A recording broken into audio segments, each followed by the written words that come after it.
What's up, everybody? Good morning. Happy Thursday, Thirsty Thursday. Dan Kasper Show on the air. Check it out on your radio dials, online at sportstalk1051.com. Got the video stream up and rolling on YouTube, Twitter, and Facebook. Sports Talk app, your Google and Alexa home devices. What up? Happy Thirsty Thursday as we are approaching the end of this week. Don't know about the rest of you, but I'm ready for the weekend coming up here. No doubt about it, man. But appreciate you making us a part of your starts on this February 16th morning. What do we got on the good old game plan here? We got a little bit of everything here. We're going to throw in a little bit of everything. We've got some baseball, Brewers, as got some players getting ready for spring training. Pitchers and catchers reporting. Corbin Burns is expected to report today, day after his arbitration case in which he lost. The Brewers, if you know a little bit about the arbitration ordeal or system when it comes to baseball, if the two sides, player and team, can't agree to it, they'll both submit, salary figures. They can't agree to it, they go to mediation, and that was the case with the Brewers and Corbin Burns. And Corbin Burns had asked for $10.75 million. The Brewers put in an offer of $10.01 million. Seems like a small difference in between, right? But they couldn't agree to anything, so they went to mediation, and the Brewers won. So, what does that mean? Well, there's some thoughts out there. Could that kind of annoy Corbin Burns just a little bit that they couldn't meet in the middle or even just give up $740,000 more? We're not even talking about $1 million. We're talking about $740,000 difference. Remember Josh Hader? He was a little peeved when he had to go through arbitration with the Packers with the Brewers, but his was a little bit more of a gap. He earned $4.1 million. He had asked for $6.4 million, but he did in 2020 publicly air his frustration with the process. Now, will Corbin Burns do that? We don't know. We'll hear from Corbin Burns later today when he reports to spring training. But I got to imagine. I mean, for anybody who's a Brewers fan, and for the last year, probably year plus, there's been a lot of Brewers fans who have been frustrated with the payroll, the budget, Mark Ananasio's checkbook, not willing to maybe spend a little bit more, or they don't have the money to spend that much. And now they kind of see this where it's like you couldn't afford to give your best starting pitcher, or you refuse to give your best starting pitcher $740,000 more, and now you might tick him off. We don't know if it will. We don't. I don't want to, kind of start to spread that, but that's kind of what some people are wondering about. That's why we're kind of curious to hear from Corbin Burns later on today to see what he has to say about the whole thing. And this is a guy that's going to get a huge contract coming up here if he continues his level of play that we have seen from the last couple of years. Whether it's going to be from the Brewers, which, for some people, kind of maybe looking at what's going on with the arbitration thing is kind of like the nail in the coffin. Like, yeah, if they can't even just give him $740,000 more, why in the world are they going to give him a $250, $300 million, whatever that contract's going to be?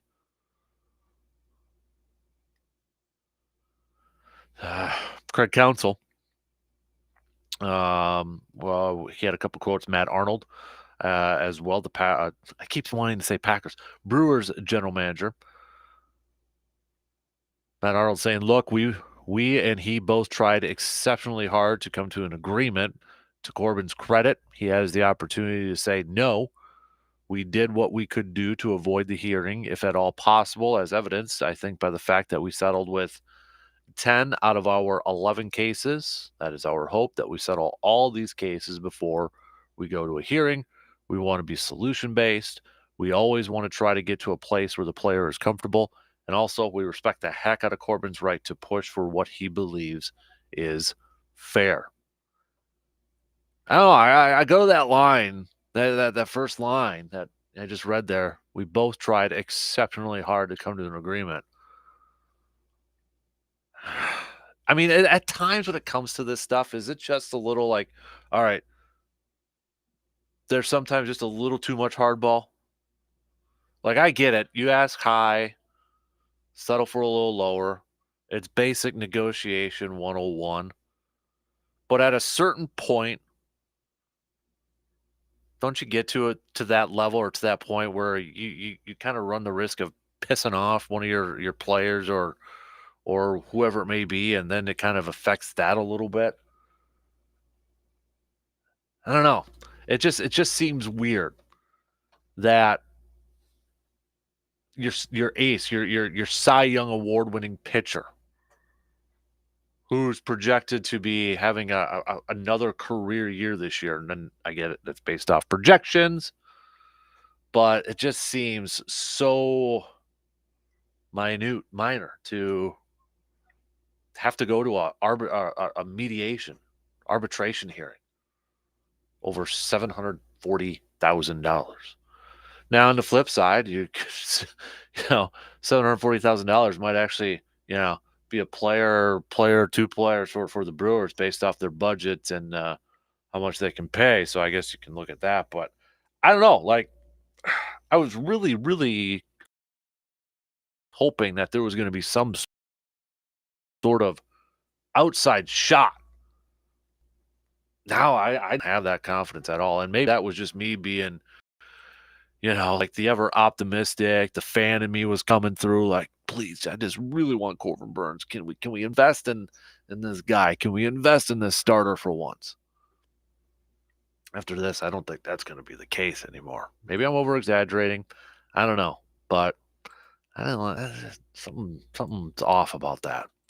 We'll talk some more baseball. We'll talk some Brewers. But your thoughts on this arbitration case with the Brewers and Corbin unable to settle between $740,000. I mean, do you think am I over exaggerating a little? I know you kind of have these, but I don't know. It's your probably your best player on your team, for crying out loud, and you want to go out there and maybe kind of irritate him a little bit. And now maybe he goes out there this season, uses it more motivation, and he just wins 20 some games and wins the Triple Crown and and all that. And now his pay raise is going to go up there a little bit, have a little bit of that chip on his shoulder. But I don't know. It rubbed me the wrong way, but that's just me being a fan, maybe a little bit too much there.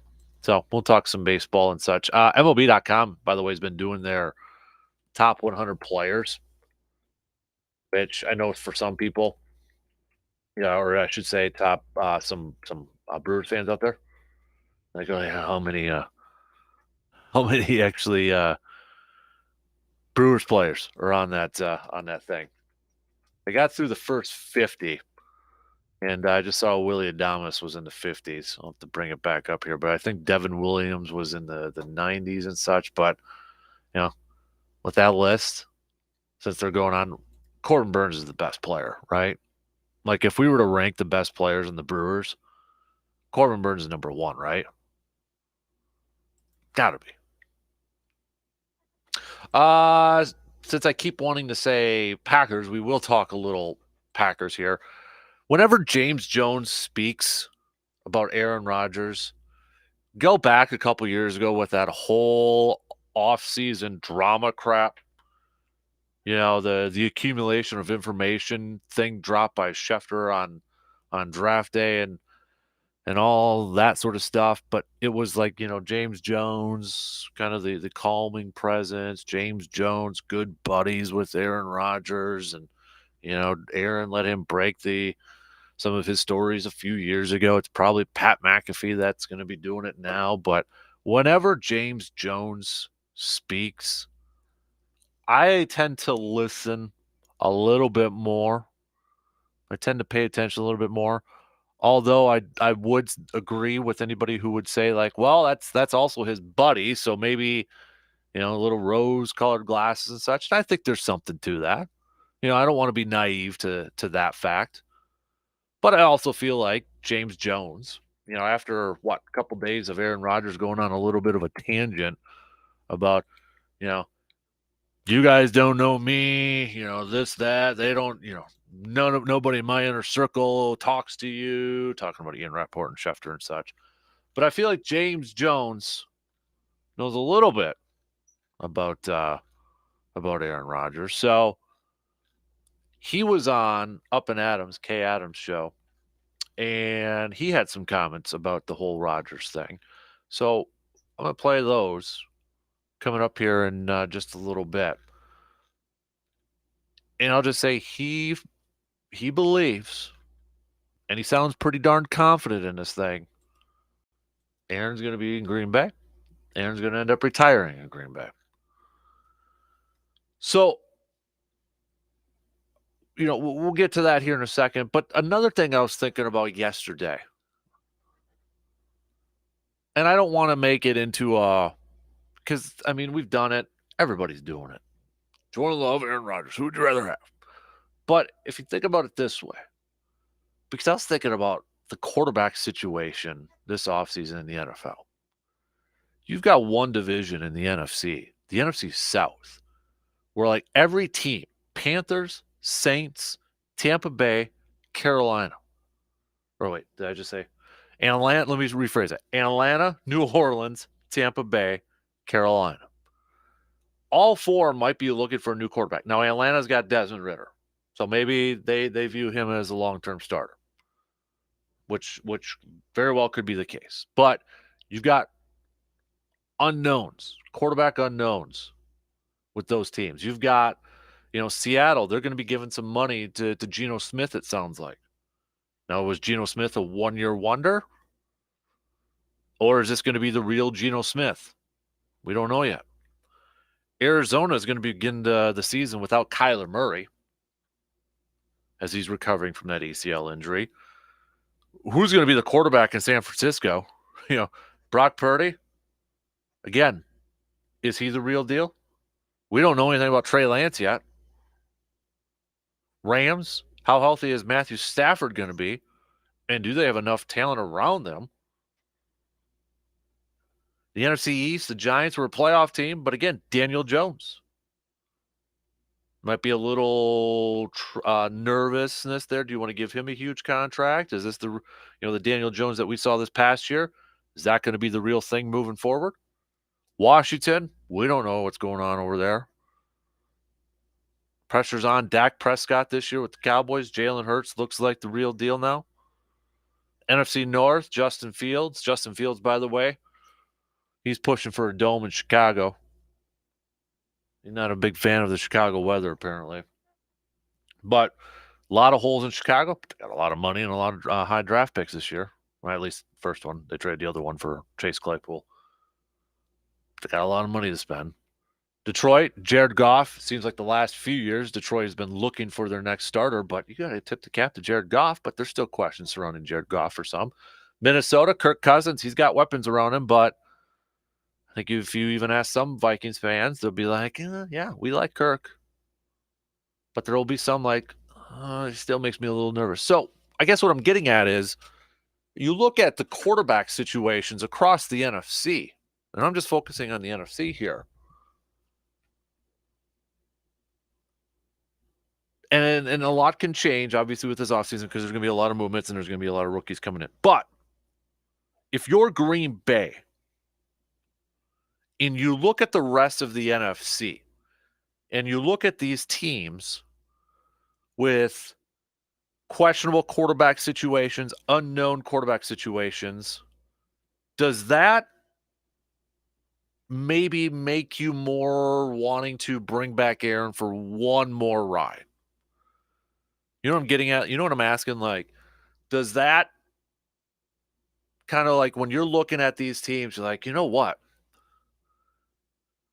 NFC's a little bit weaker. You look at the AFC, a lot of good quarterbacks.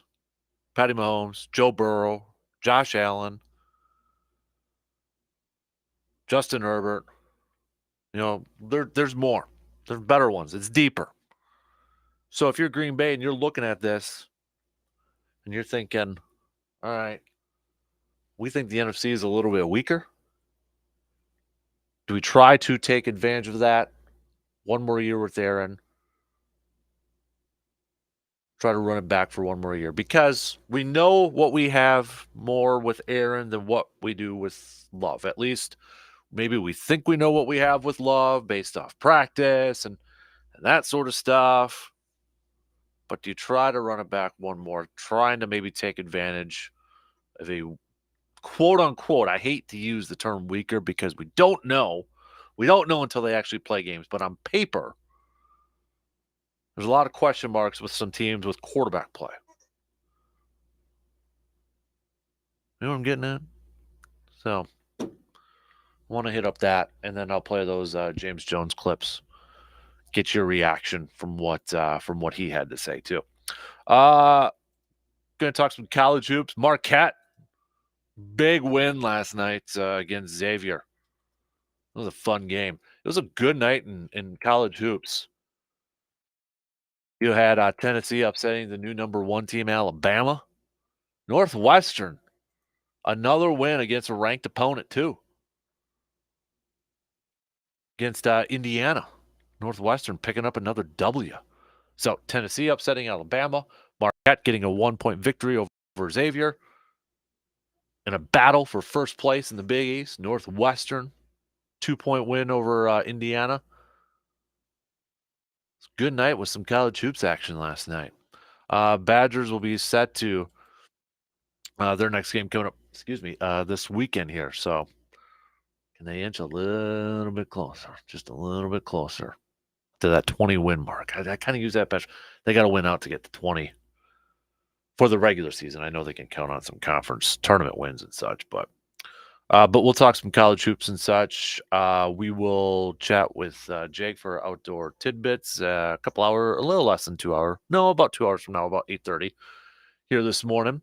So we'll catch up with him. We're going to do a little receiver defer. If you have any receiver defer questions, send those puppies on over. Okay, hit me up with a text on the Shoe Doctors bullpen line, 715-830-1912. Bucks taking on the Bulls tonight in the final game before the All-Star break.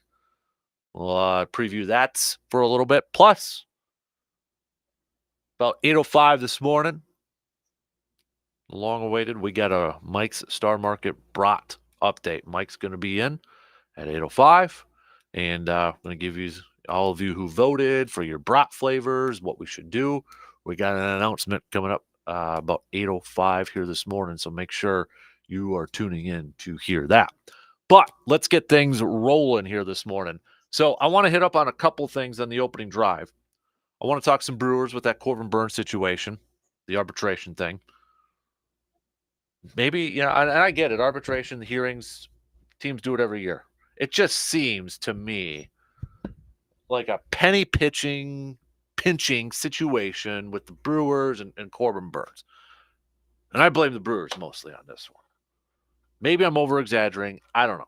But what are your thoughts? And then that question I threw out to you about the quote unquote weaker NFC, at least on paper. And I'm not dissing Philly. Like, I think Philly, if they can keep their guys around and surround Jalen Hurts, Philly's going to be a team to mess with for, the next couple years. San Fran, if Brock Purdy or Trey Lance is the guy and they play well, they're always going to be up there too. But in terms of other quarterbacks, like in the AFC and such, does Green Bay, do you think they look at that and be like, you know what? Let's run it back for one more year, see if we can take advantage of a perceived weaker NFC. And then we'll hear from James Jones too. All right, we got to take a quick break, and then we'll hit up both Brewers and a little green and gold. Coming up in just a few minutes on this Thirsty Thursday. You got any shout-outs you want to do? Send those puppies on over too. We'll give them a Thirsty Thursday shout-out. Shout-out.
All right, let's get things rolling here this morning on that opening drive.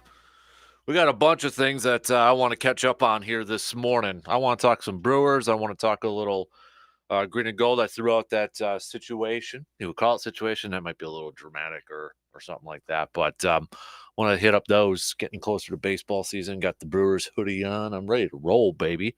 I am ready to roll.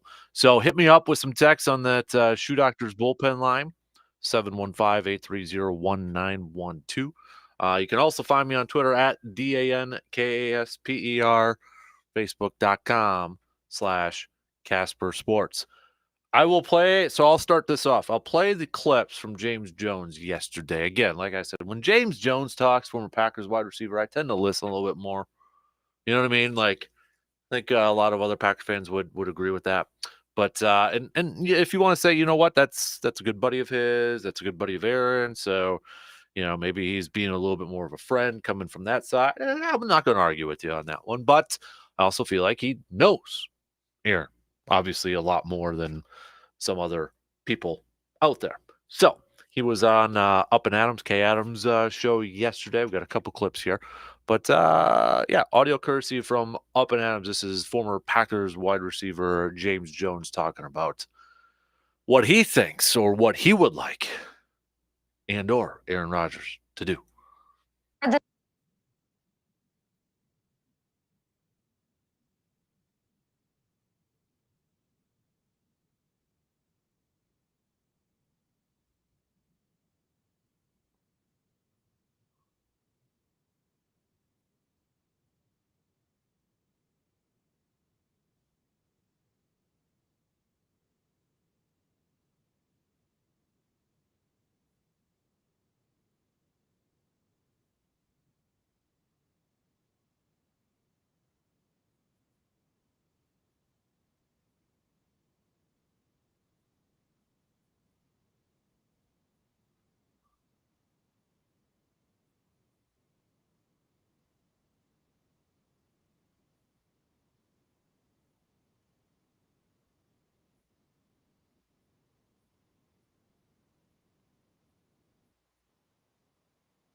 All right, so first clip there, where James he believes that the Packers already have a championship roster, which just from seeing some of the comments from some our listeners, I would say there's a good majority that don't believe the Packers have a good roster. Now, whether that's based off being a little emotional, whether that's what you truly feel like, I don't know, but you have one former NFL player, albeit a former Packer, who does believe the Packers have a championship roster with Aaron Rodgers attached to that.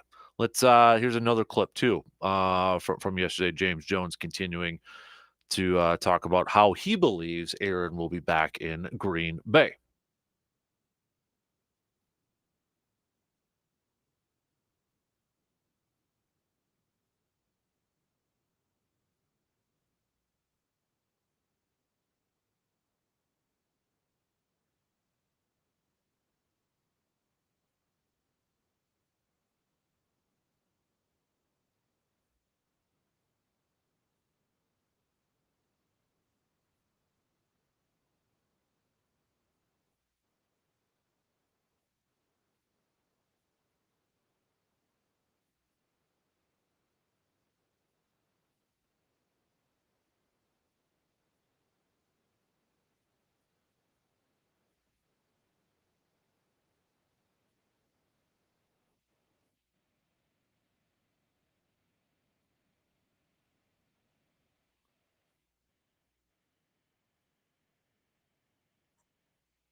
All right, so that's just a little bit from James Jones again, audio courtesy from Up and Adams yesterday. All right, your thoughts. What do you think? You heard James Jones there. Are you like again like when it's me? I kind of tend to listen to a guy like James Jones just a little bit more, just a little bit more, just because of his. He knows what we all know. 12 thinks differently. We don't know what's going on in his mind, and I don't know if we necessarily want to know what's going on in that guy's mind. Like what exactly is he all thinking and that sort of thing. But there's one guy there that we know has been in the mind. Like he can kind of give you a glimpse of what is in the what's Aaron thinking about.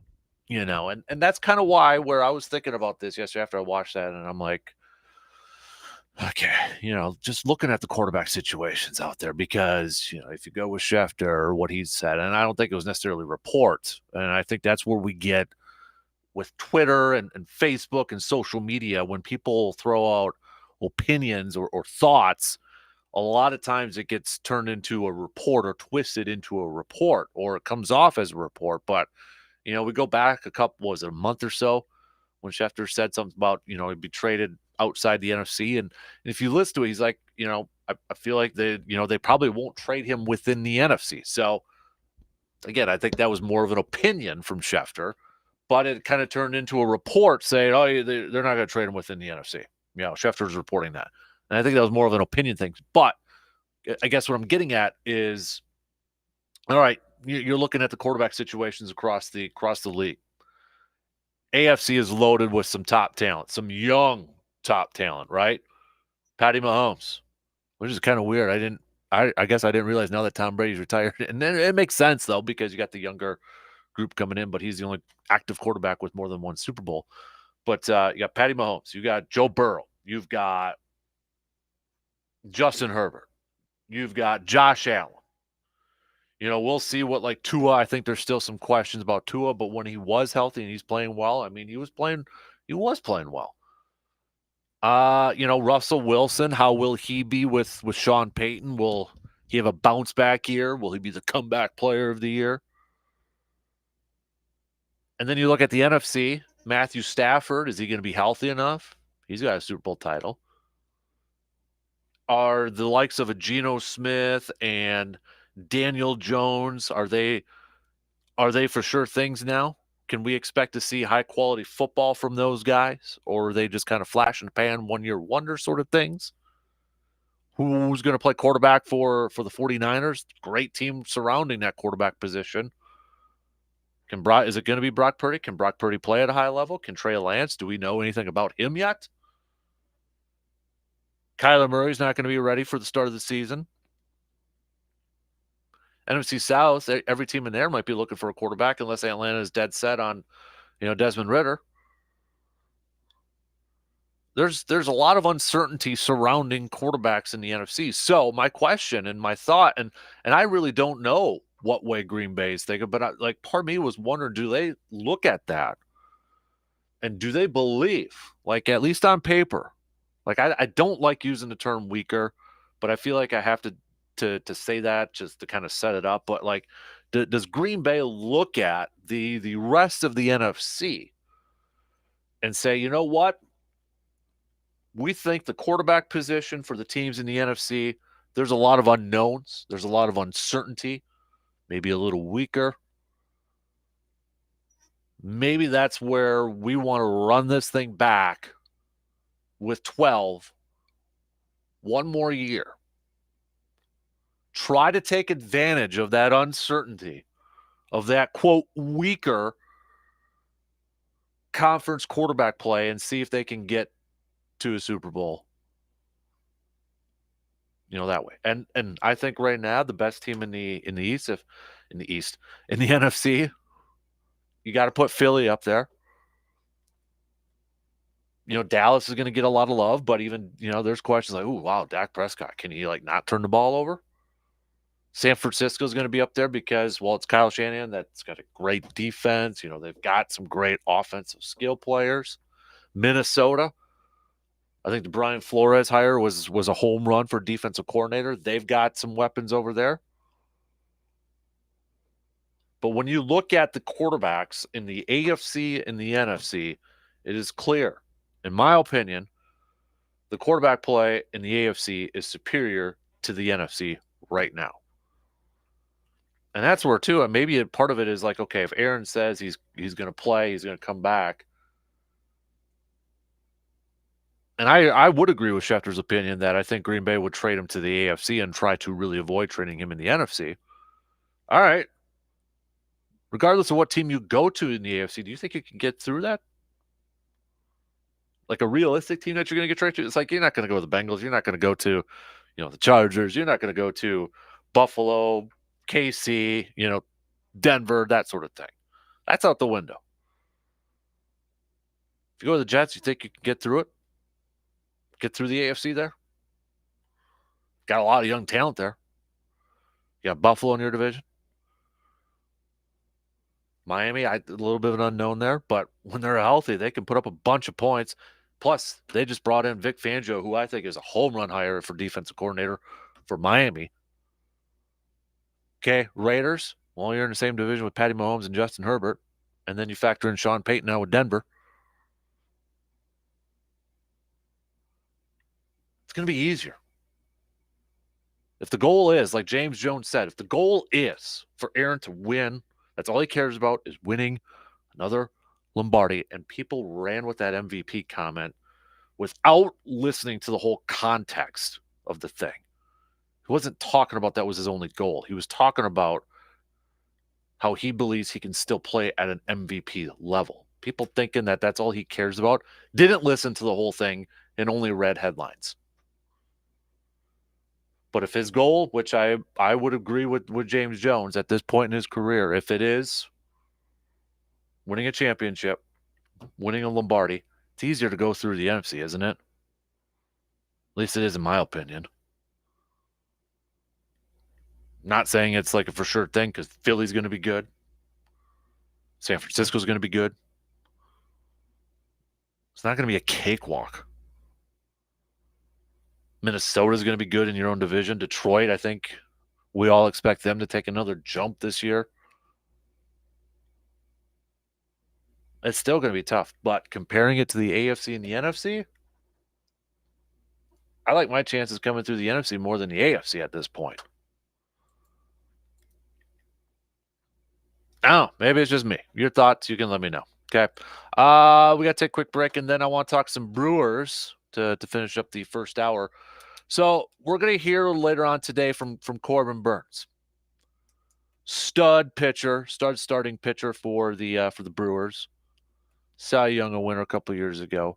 A lot fan graphs, projections from other people, other places. They're expecting a lot from Corbin Burns this year. In fact, Fangraphs is projecting a triple crown for Corbin Burns potentially this year. But is he going to come into spring training with a little bit of a chip on his shoulder? Did the Brewers play a little too hardball with Corbin? Do you think there's at a point there's just okay?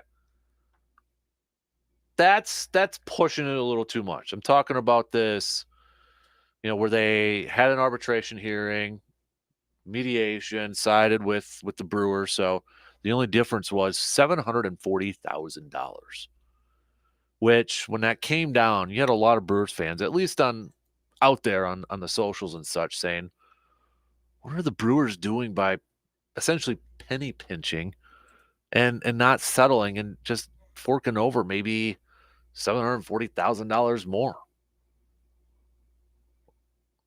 Because if you remember a couple years ago, Josh Hader, he went through the same thing, publicly kind of aired his frustration. However, their difference was about $2 million and change. It just, to me, it seems like this modest level of 740,000, modest to a big league pitcher, but not the rest of us or most of us listening right now. And maybe I'm just kind of overthinking it a little bit, because there was a part of me that was holding out some hope that the Brewers could somehow get a contract done with Corbin for the next few years. And I feel like now that's not going to happen. I feel like that's kind of gone out the window. And maybe it's just adding more kind of frustration to this offseason. I think we were all hoping that, okay, maybe this team's going to spend a little bit more. Maybe this team's going to be a little bit more active in free agency, maybe some trades and such, and improve this roster. And I think if you ask a lot of Brewers fans out there, they're probably like a little disappointed that the offseason didn't live up to their own expectations in their head. So do you think with this whole thing is just kind of another sign, like maybe it's like, yep, Brewers don't have a good year this year, kiss Corbin Burns goodbye by the trade deadline? Or do you like, yep, kiss out any chance of Burns signing that long-term contract? And I think this would probably add a little bit more fuel to the fire of the Brewers fans who have a frustration with owner Mark Anasio and thinking, that he won't open up his checkbook a little bit more.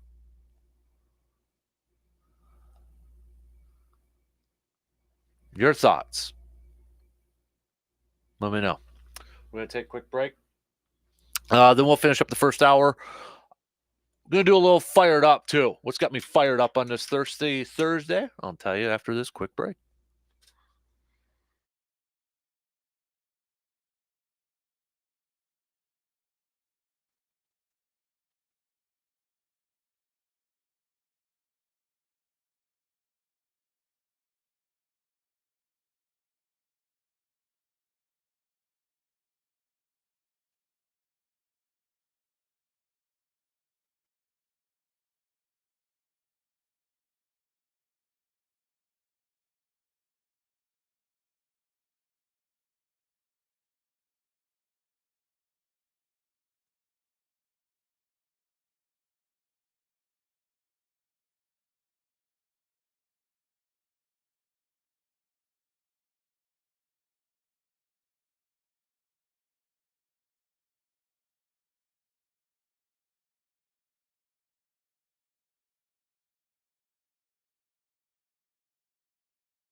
Last night, we saw the Blue Gold men's team defeating UW Stout, women's team falling to UW Stout. So that's the end of the regular season. Now it's conference tournament time. That for the men's will begin on Monday. Eau Claire will be hosting UW Platteville. UW Eau Claire is the 4 seed, Platteville the 5 seed.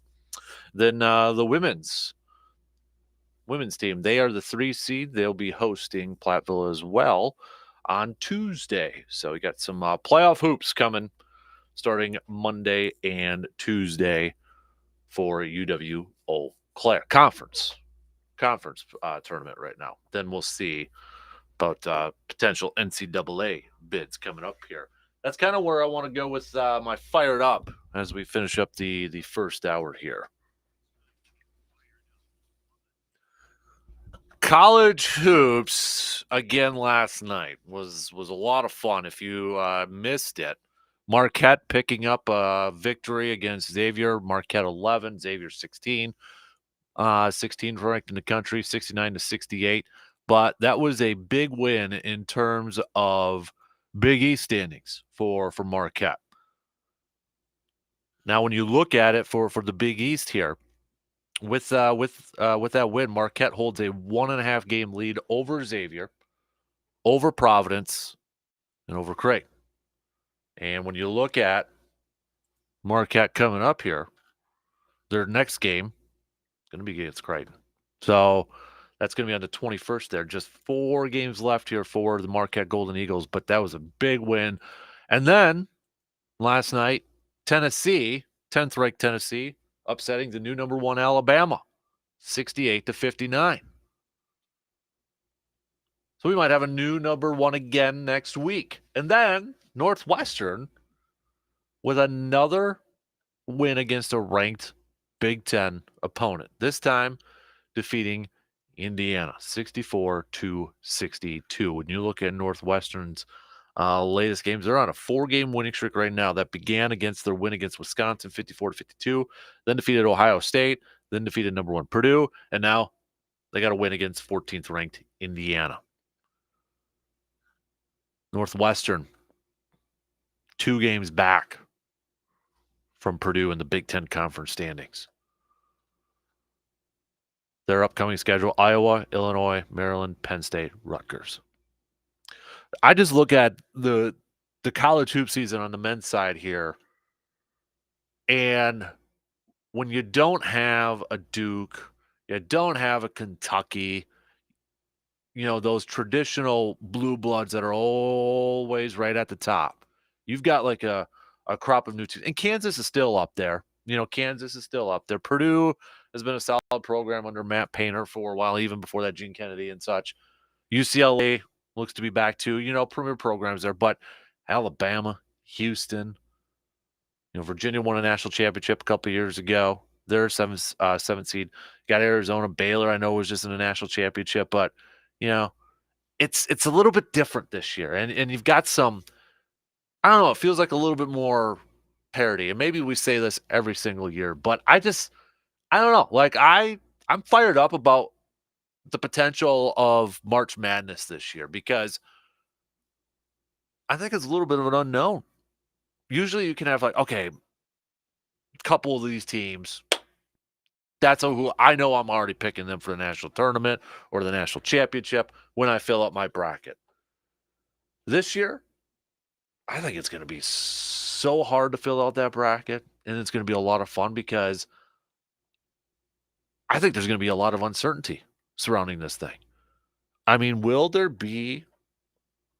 Because you look at it like Alabama, the number 1 team in college hoops. This isn't college football, right? We're talking college hoops. And a lot of people probably don't know what the job that Coach Sampson is doing with Houston down there the last couple of years. But if you're a college hoops fan right now, how are you not fired up with the season? If you don't, especially like maybe it's because I'm a Badger fan and, the Badger team has been, down this year and it's been poo-poo. So I'm trying to look at something, on a little bit more of a positive note here. And right now, because I know my team doesn't have, they're not in it. But you look at it across college basketball landscape, It's been a lot of fun because there's been so much movement this year.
Second hour kicking off on this thirsty Thursday morning. Big thanks to tuning in for however, wherever you may be tuning in on this February 16th.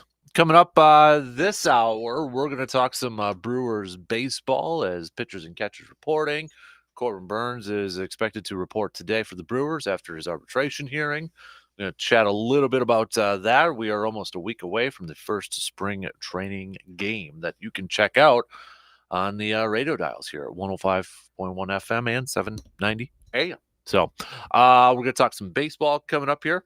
We are going to hit up a little Bucks chat. It's the final game before the All-Star break for the Bucks tonight as they take on the Chicago Bulls. A little quick trip down south there. So they'll take on the Bulls tonight. Bucks remaining just one game back from the Boston Celtics in the Eastern Conference standings. Let's do a quick sports nuggets brought to you by Ansay Associates. Let's go with 1962. Jimmy Bostwick defeated his brother Pete to win the U.S. Open Court Tennis Championships for the third time.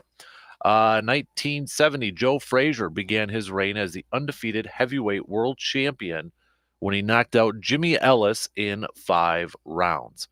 1972, Wilt Chamberlain topped the 30,000-point mark in his career during a game against the Phoenix Suns. He was the first NBA player to reach 30,000 points.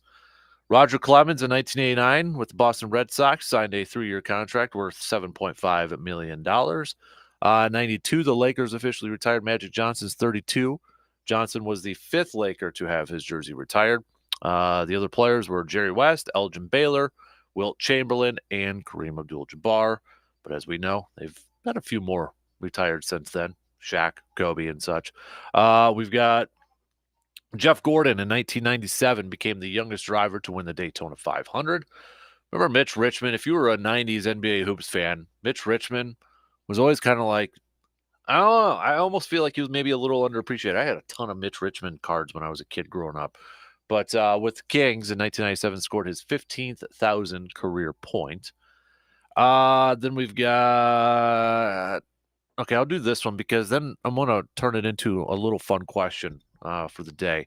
1999, O.J. Simpson's 1968 Heisman Trophy was sold for $230,000.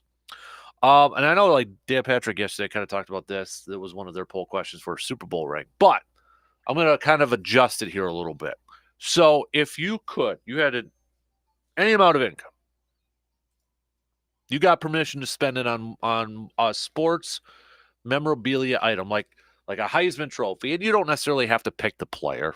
You know, you don't have to do that. You don't have to pick, a certain player or anything like that. But if you could purchase any like championship ring or like a Heisman Trophy or whatever memorabilia, like an award thing, what would it be? Maybe a WWF, title belt? Is it a boxing belt? What would it be? If you had the amount, if you had the income to do so, what would be like the thing that you would purchase and put it up in your man cave, on your mantle, in your living room, whatever it may be? Maybe, I know these would never, ever, ever, ever be for sale, but we can have a little fun with this. Maybe it's the Lombardi Trophy. Maybe it's a World Series trophy. Or maybe we just keep it to the rings. Let's just keep it to the rings. So those are the things that actually go on sale. So we'll do that because we know the Lombardi trophies won't go on sale or anything like that. So something that it's up at the auction house. What would it be? If it is a Heisman, you don't necessarily have to name the player if you don't want, unless you are just a diehard fan of that player. Like you are a diehard, Joe Burrow fan. And you're like, you know what? I want his Heisman. If that thing ever came up on an auction block and I had the income, I'm getting that thing. Or maybe, maybe it is a Super Bowl I ring, which we've seen hit the auction blocks before. But so what would it be? Hit me up with a text on that Shoe Doctors bullpen line, 715-830-1912. Find me on Twitter at DANKASPR, Facebook.com/Kasper Sports. Otherwise, you can You can hit us up, comment on the video stream there. All right. Before we get into some Brewers chat, just quickly, we got the Bucks taking on the Bulls tonight. That game tip off. What we got? 6:30 here. Bucks remaining a game back from the Boston Celtics for first place in the Eastern Conference. Bucks are riding an 11 game winning streak. So this will be the, like we said, last one before the All-Star break. Much needed rest for some of these players and such, but we'll see if what the lineup's going to look like for the Bucks here. We know Jay Crowder's not going to play. He's not expected to play until after the All-Star break. Bobby Portis, same thing here. If you're looking at the spread, Bucks are favored by 7.5 in this game. So, but you know, we use the All-Star. I know it's like over halfway through. So, by the time the Bucks play this game, whether it's going to be 41-17 or 40-18, but they'll be 58 games into the season as they head into the All-Star break. That's almost 3/4 of the way already through this season. I think we kind of are, for the most part, I think we already kind of know who this Bucks team is. And why I say for the most part is because we don't know what Jay Crowder is going to be able to provide. We think we know what he's going to be able to provide. We think he's going to be a nice defensive presence. We think he's going to be able to contribute that way. We haven't seen him play at all this year. He's still trying to get his legs underneath him and trying to get into basketball shape and conditioning and that sort of thing. But I think for the most part, we kind of already know who this Bucks team is, like what they are. And I was reading something yesterday about that win against the Celtics, and kind of like some people say, "Hey, finally the Bucks, defeating the Celtics," but it had to take the Celtics, to not have all their stars on there. And I'm like, okay, they did take Boston to 7 last year with Chris Middleton on there. So I mean, is there really that narrative out there that the Bucks can't beat the Celtics? Is that just one side? I'm like, oh, okay. Well, I guess if looking at this year, Celtics on ended to 118. Bucks just got this victory in overtime. Next one will be March 30th, and maybe that one will decide what the standings are going to be like in the Eastern Conference when it comes to postseason time. So I don't know if I necessarily buy that whole thing. Like the Bucks can't beat the Celtics. I don't know. I ain't buying that. Like they can't beat the Celtics when the Celtics are healthy. But anyways, where I was getting at here too is like I think there is still, we're almost 3/4 of the way through this season. And for the most part, we know who the Bucks are, but I think there's still a little bit that wild card in it that you add in Jay Crowder. How much different will the Bucks be to finish off this regular season and in the postseason? Now, I don't think they'll be like worlds different. I don't think they'll be like completely changing how they run their defense or their offense or anything like that. But I think he does provide that PJ Tucker-esque toughness, grittiness on the defensive end. So while we know, yeah, maybe about 85% of what the Bucks really are, there's still a little bit of a wild card in the sense of what Jay Crowder is going to be able to provide for this team after the All-Star break into the postseason, which I think adds a little bit more excitement to it too. And then, I know we kind of looked at it in terms of the rest of the schedule here. You got Miami after the All-Star break. You got Phoenix, which you look at that game now on Sunday. That's going to be a hot ticket with KD on there. Little NBA Finals rematch from a couple years ago. Brooklyn's down now. Orlando, Philadelphia. That should be a good game at Phil. It just seems like the Bucks, their toughest games on their schedule. The majority of their toughest games on their schedule seems to be in Milwaukee, which is a huge advantage because you look at these the Bucks have been really good at home this year. 24 and 5, and they got Philly at home, they got Phoenix at home, they got Boston at home, they got, Philly at home again, Memphis. They do have Denver on the road. They do have Phoenix on the road too, Golden State, Sacramento, but in terms of Eastern Conference teams and such, their toughest games are at Milwaukee. And even though that we're like 70% through the season, kinda going back to, the little bit of an unknown factor, I feel like the Bucks are gonna add a couple more players yet. I just saw that, Kevin Love, the Cavs might be buying out Kevin Love. Is Kevin Love a player that fits on this Bucks team? Um, you know, he's not the same player he was when he was started his career with the Timberwolves. Not the same player he was when he was helping LeBron James bring a championship to Cleveland. When you look at what Kevin Love has done this year, he's averaging 20 minutes a game, but it's the first time. Yeah, that was my kid. But that was that was this year's his first year where he's not averaging double digit points. He's only averaging 8.5 points per game. 3-point percentage, it's down. He was a big man that could always hit the corner three. Still shooting 35% from there, but it's down from his career of a 37. In fact, this is his lowest shooting percentage from 3 since 2012 when he played just 18 games that year. So, I mean, is Kevin Love a guy that you would like to see? Do you think he has a role on this Bucks team?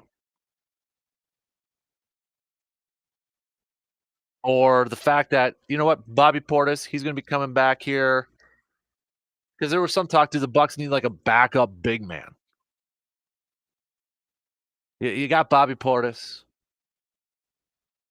Is there a role for Kevin Love? I don't know. I think they need to there's a lot of talk about a guard, a backup point guard, another backup, whether it be a 2 guard or a backup point guard there. You heard some talk about could it be Derrick Rose? Feel like Derrick Rose has been talked about as a Bucks target for how long? Just reading, yesterday, the 4 likely suitors, 4 teams emerge as suitors for Derrick Rose is the Bucks, is the Kings, is the Lakers, and a return to the Chicago Bulls. Think about this, the Kings. Talking about the Kings. Easily the biggest surprise in all the NBA. But, as reading a little write up here, it says, the Bucks flagged their interest in Rose before the deadline, but nothing happened, obviously. Now that the deadline has passed and everyone has had a chance to breathe, they could very well revisit this opportunity. Rose would undoubtedly give Milwaukee some backcourt scoring help off the bench and guard help. So you look at what Derrick Rose has been doing so far this season for the New York Knickerbockers, just averaging 5.8 points per game. He's only been playing about 12.9, 13 minutes per game according to Basketball Reference. So, I mean, his minutes are down. His points per game are down. He's only played in 26 games this year. I think you bring him in, you still I don't necessarily want minutes taken away from Carter, though, either, because Carter is one of their better three-point shooters on this team. So I don't necessarily wanna take a lot of minutes away from him either. The Bucks got a couple of those roster spots open, so they're probably gonna be adding at least, I would think, 2 more players in the buyout, filling up that roster for the stretch run and for the postseason.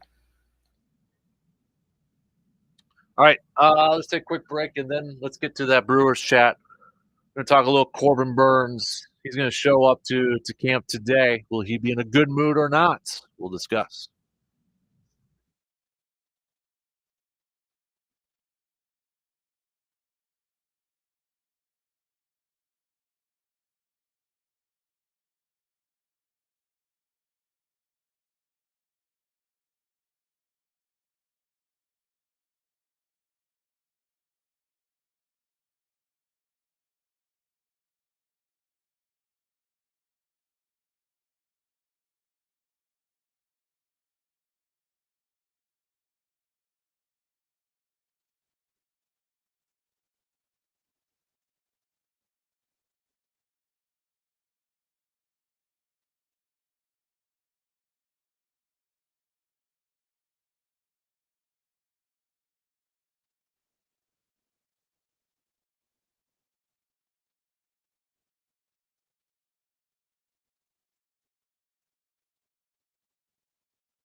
Coming up February 23rd.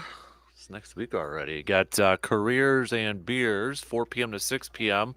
At the Brewing Project in Eau Claire. Back for round 5. It's a job fair and a happy hour brought to you by Midwest Family Eau Claire. Sick of the stuffy, uncomfortable job fairs? Careers and Beers is the answer, featuring local employers in a casual atmosphere. Free to attend, and you'll even get a free beer on the house, plus live music from Brian Bethke. Also, put this on your calendars.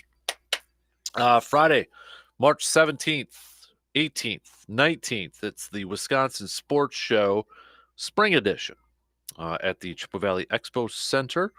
If you want a chance to win some tickets, you can go to sportstalk1051.com, click on the enter and win tab, and you can go over there and enter to win some of those tickets there. I'm holding on to a stack right now, just kind of taking a look at it. More information on some vendors and speakers at wisportshow.com. A couple Big Worm, whatever you sent didn't show up, so maybe try sending that again.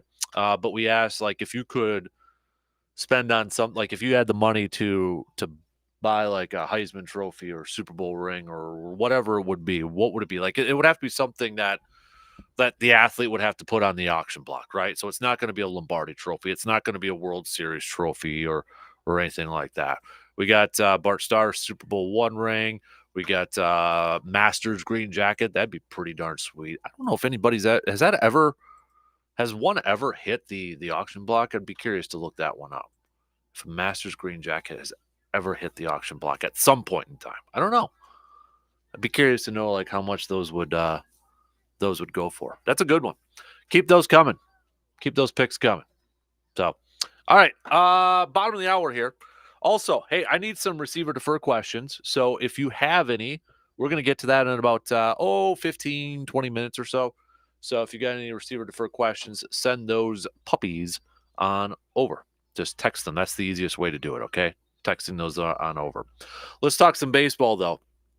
As pitchers and catchers are reporting, Corbin Burns, he's going to be in Arizona today. He'll be reporting today.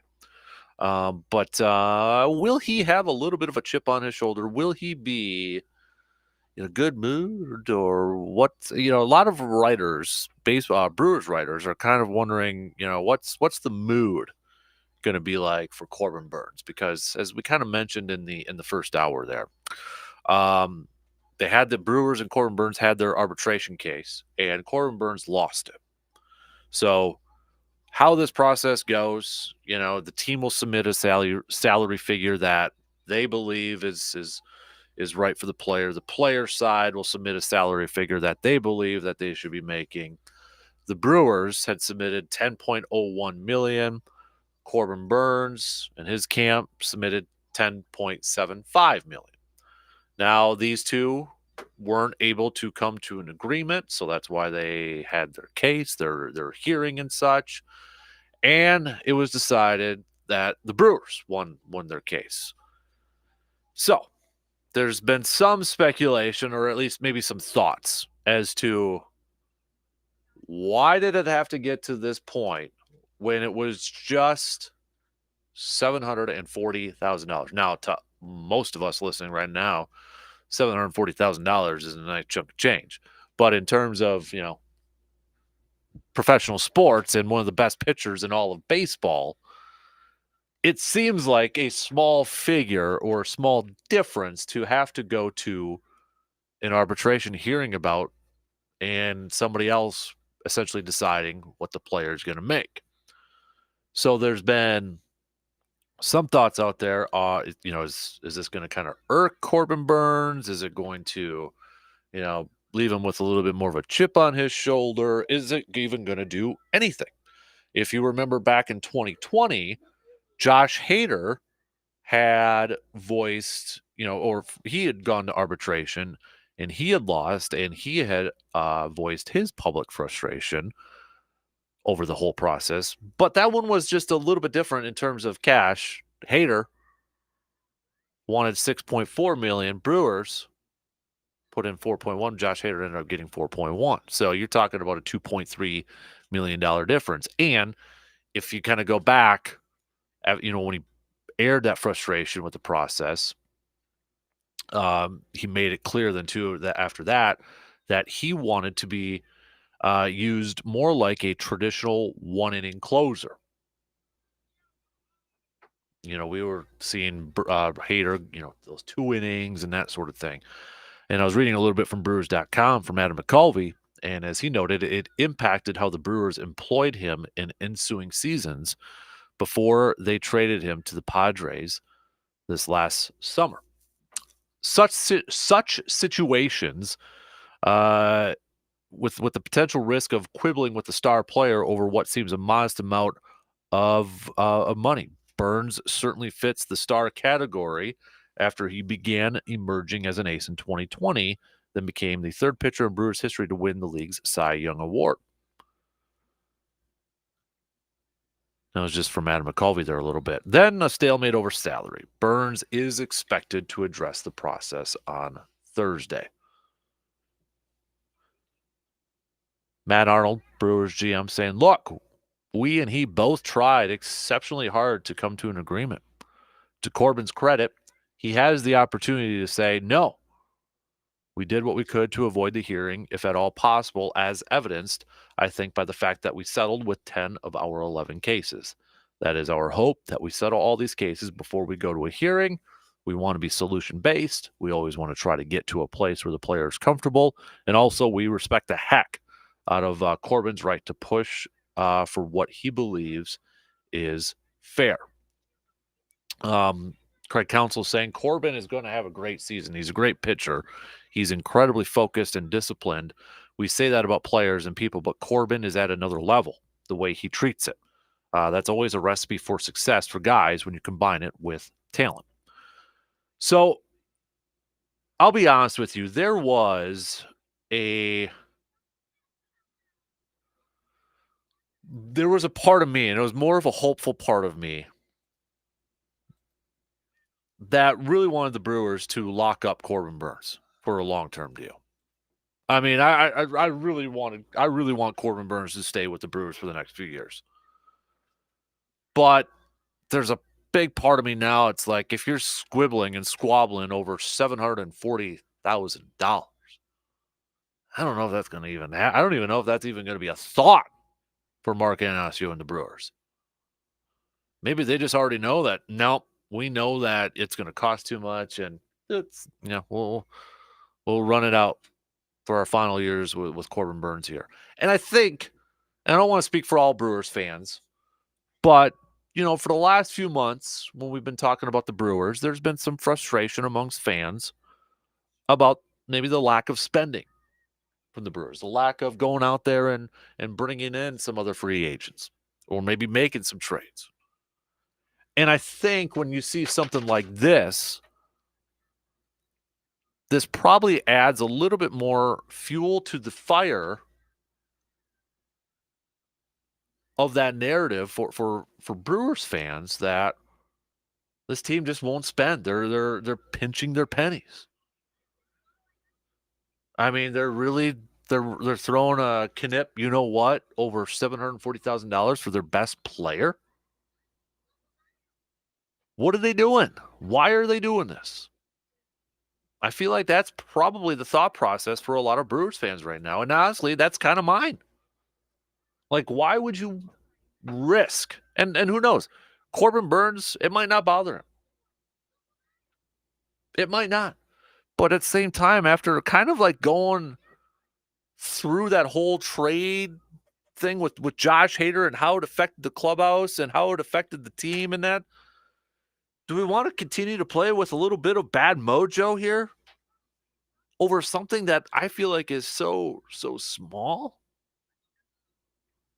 Maybe just do something to, again, maybe it won't affect Burnsy, and maybe he won't be pissed or anything like that, but it just seems so small. Like, why would you make such a big deal about this? Like, why would you go have these arbitrations and have this sort of stuff and risk maybe just annoying your star player a little bit more over, in baseball terms, it seems like pennies. And I think Again, I don't want to speak for all Brewers fans, but I think this is another example for the fans who are frustrated or are not happy with Mark Anasio and the way the Brewers are kind of building their team. I think this is going to be another example for them. Like, see, their number one goal isn't about winning. Their number one goal isn't about, getting the players in and all that. They're about counting their pennies. So when I saw this and I'm like, huh. Because to me, Corbin Burns should be, if this was like, let's say if it was like a salary cap in football or whatever have you. And, you could, the best players, let's say we change the pay scales for this. Like your best players get paid the most and, based off performance and that sort of stuff. Corbin Burns would probably be the highest paid player on this Brewers roster right now. To me, he's their best player. I know he's a guy that pitches every fifth day or plays every fifth day, but he is their best player. MLB is doing their top 100 players. Willie Adames was 56 or 58, I think. Willie Adames is probably or Brandon Woodruff. I haven't seen the entire list yet, but you're going to have Brandon Woodruff on there, Willie Adames on. Corbin Burns to me is the best player on this team. And are we really willing to just annoy him a little bit over $740,000? Again, to us, that's a lot of money. That's probably more than I'll ever make. I don't know, maybe not. I don't know. Like I'm talking my whole life, but I would kill for that. Not kill, but I would love $740,000. But for like Corbin Burns and in a baseball sense, that's pennies. So I don't know. Maybe I'm over exaggerating. Maybe I'm overlooking it, but I just feel like in an off season too, where we wanted to see this Brewers team go out there and maybe be a little bit aggressive in free agency, and they really weren't, or maybe make some trades, and they really didn't. It probably adds a little bit more fuel to that narrative that are the Brewers really trying to win it? We hear the lip service. Number one goal is World Series. Number one goal, that's always going to be the goal. You hear it from Mark Anasio. You hear how competitive he is. You hear it from Matt Arnold. You hear it from Craig Counsell. But I think for some fans, they want to see, okay, how can you say that when you see some of the moves or lack thereof that they've made? And I think I think a lot of Brewers fans are reaching or maybe already at a boiling point. The expectations are higher right now for the Brewers. There's nothing wrong with that. Fans have a higher expectation now. In the longest time, they didn't make the postseason. They finally did. 2008, we talked about that. Then they were, 2011. But then they went through this stretch 4 years in a row. It's like, all right, we know we can get to the postseason now. Let's up the goal here a little bit. Let's improve. Let's have a little higher standard. Let's try to win a championship now. So those expectations have risen. There's nothing wrong with that. But do we have to ask, is that expectation reasonable now? Knowing the Brewers are a smaller market team, knowing that they operated within a budget.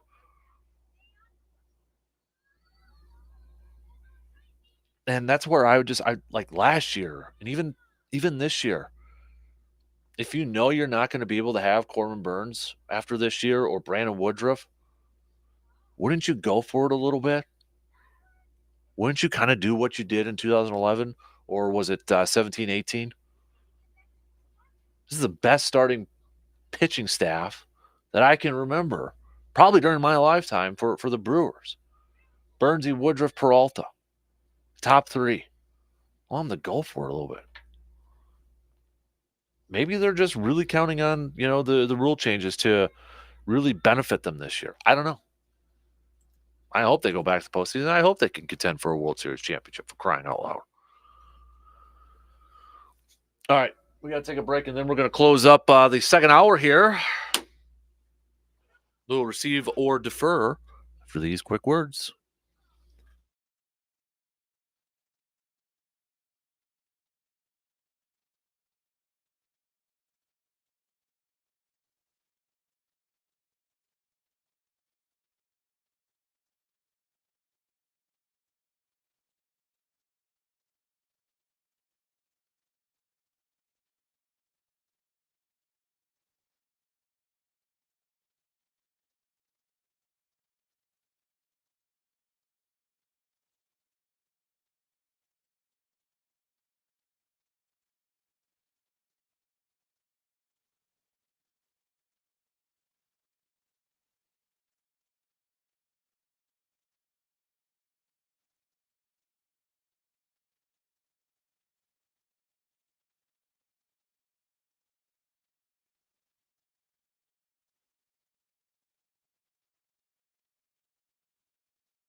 All right, coming up just past the 8 o'clock hour, we're gonna have a little announcement with the brats with Mike's Star Market. So make sure you're tuning in for that.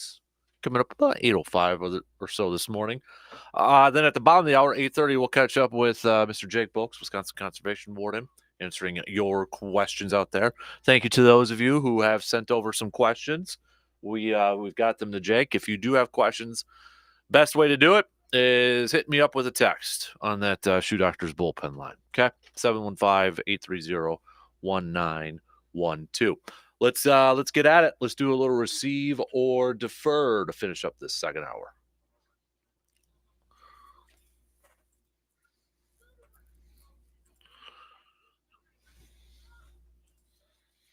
All right. So thank you again to those who have sent over some receive or defer questions this morning. Let's go with we got quite a few of them here. So Kevin in Eau Claire saying receive or defer. Burns, Woodruff, and Willie Adames will all still be on the Brewers at the end of the 2023 season. I will receive it because I'm cautiously optimistic that they will be in the postseason race, that they'll be in the postseason hunt. I know Fangraphs has the Brewers, or was it Fangraphs? No, it was MLB.com. One of their articles from a couple weeks ago, one of the writers projected the Brewers to win the division, and he was a little bit more higher on the Brewers offense.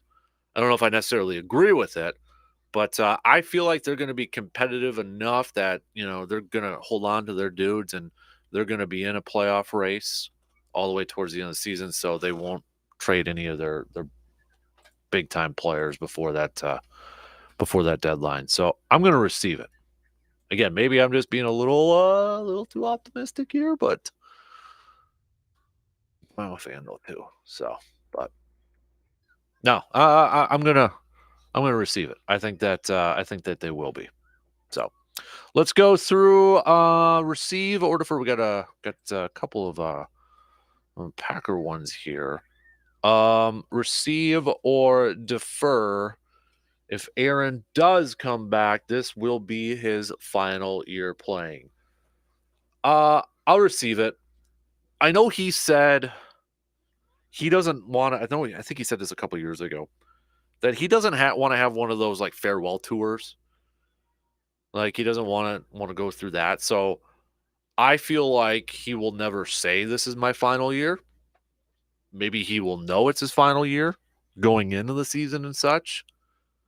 But I feel like he won't say it is, just if he's 100% honest in the fact that he does not want that farewell tour. And by that, like every game, it's like, oh, this will be the last time he plays against the Bears in Chicago, or last time he'll go to Minnesota, and they'll make a big deal about it and that sort of thing. So if he does play for Green Bay this year, how about this? If he does play for Green Bay this year, I think this will be his final year in the league. If he plays somewhere else, 2 years, 2 more years. Because I mean, if you're like the Jets, and I know the Jets didn't do this with Favre, but I feel like if you were a team that wants to or is interested in trading from Rodgers, don't you want some assurances that you're going to get him for more than a year? I feel like I would. And, even if you get those assurances, that's not like 100% like, oh, yep, that sort of thing. Like it's a guarantee. But I mean, if it's going to cost an arm and a leg, we go back to what James Jones said. We played that clip in the first hour. If the Packers do decide to trade him, they're going to want players too. They want good players, not just draft picks, but they're going to want, a boatload. So if you're that team that's willing to do that, like, ideally, don't you want to know that you're going to have the guy for more than a year? And if he's not willing to commit to that, I don't know. It's just a weird situation. Or they may, but the thing is, what's different with like the Tom Brady thing, I feel like, because I'm sure some people are saying, well, Tom Brady, how old was he when he signed with with Tampa Bay and that sort of thing. But, I feel like Tom Brady didn't play the whole, drawing it out sort of thing. I mean, he was kind of quiet, but he never really like piped it up. Like we always figure, like, yeah, this guy's going to continue to play. I thought he was going to continue to play after this year, for crying out loud.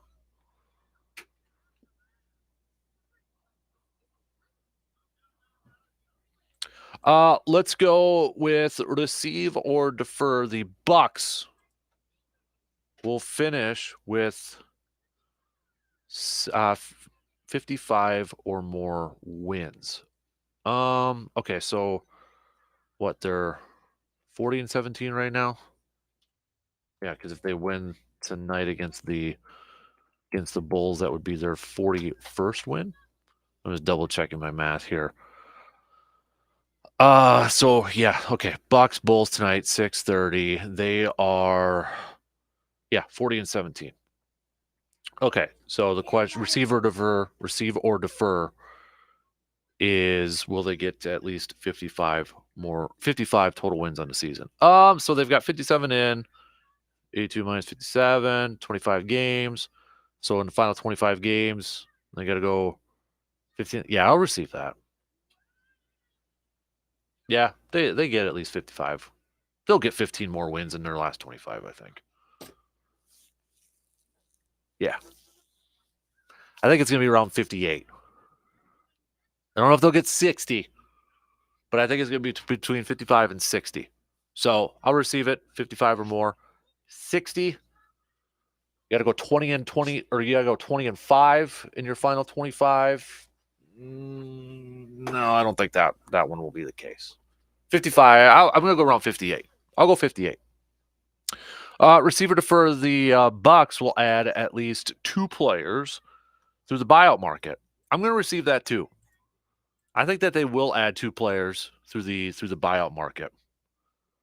Whether it is a Derrick Rose or maybe somebody, else with him there too. I feel like they want to get, I mean, everybody's saying that they want to get, more backcourt depth, another guard. I just hope it doesn't take away minutes from Carter, because I don't want to miss out on his 3-point shooting and such. But I do feel like they're going to add a guard and maybe another big. Maybe another big on there.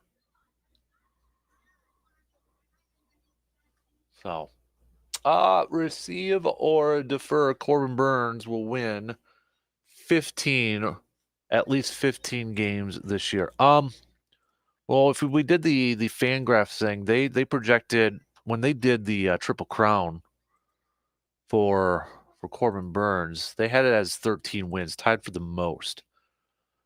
The whole wild card thing, or the wild card in this thing is the offense from the Brewers. Are they going to provide him with enough run support? Like, I feel like you put Corbin Burns on the Dodgers,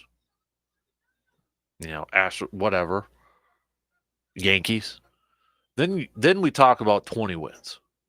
If you put Corbin Burns on one of those teams that have just a high power offense, Corbin Burns, you could talk about him as being a 20-game winner. With the Brewers, 15? You know what? I'll say receive, but not by much. I don't think he'll have the most wins in the National League. I know that was kind of the projection, that he would be tied with the most wins. I think it was right around 13. And I feel like there's at least going to be one, probably even 2 guys that will have more than 13 wins. I think you'll have a couple guys maybe approach that 20, maybe even get 20. But, if Corbin Burns is on like Yankees, Mets, Astros, Dodgers, or Braves, or whatever, you have to, I think you're talking about a 20-game winner then at that point. So, we got one more receive or defer here. Let's go receive or defer. Craig Counsell will still be managing the Brewers in the next 5 years. I'll receive that. I'll receive that. I know there's been some fans that have been kind of voicing their frustration with Craig Counsell and such. I want to see. I'm really curious to see how Craig Counsell manages this year with the new rules. I'm kind of curious on that. Like, does he change to being a little bit more small ball? Does he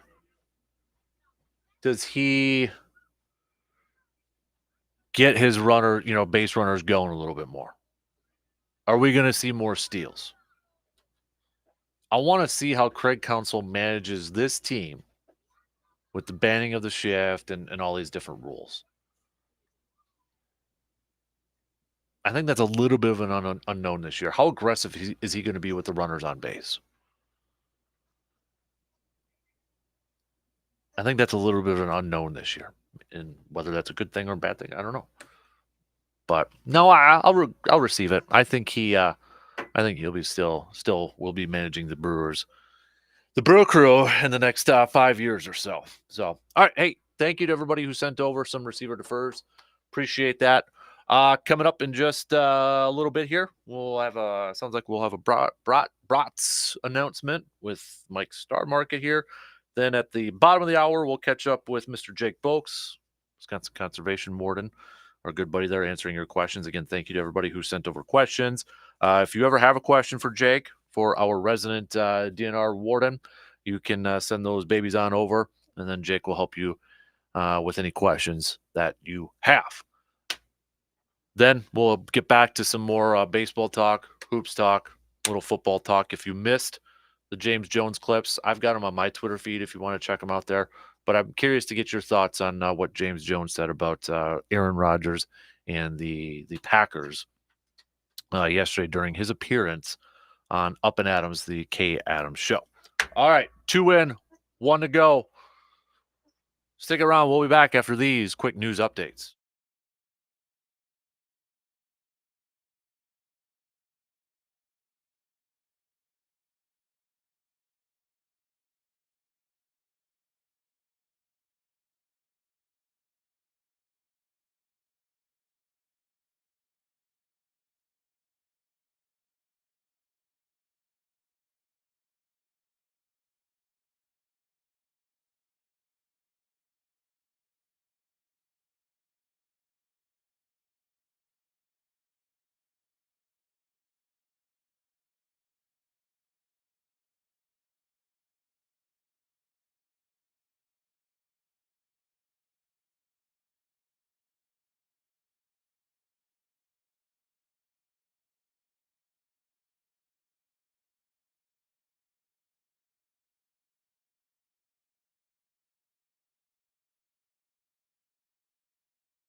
All right, the final hour on this Thirsty Thursday coming at you. Appreciate you all tuning in, however, wherever you may be tuning in.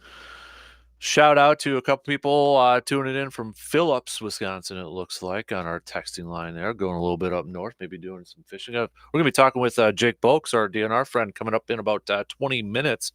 We'll be asking one of you asked me to ask Jake how's the ice conditions out there right now. So we'll get the DNR's perspective from Jake over there. I know you mentioned last time to kind of start thinking about getting those shacks off and such, but with the warmer weather, maybe that's kind of expedited that process up here. So Jake will be hopping on here in about 8:30 or so. We're just texting him a little bit earlier. So let's we got an announcement time though.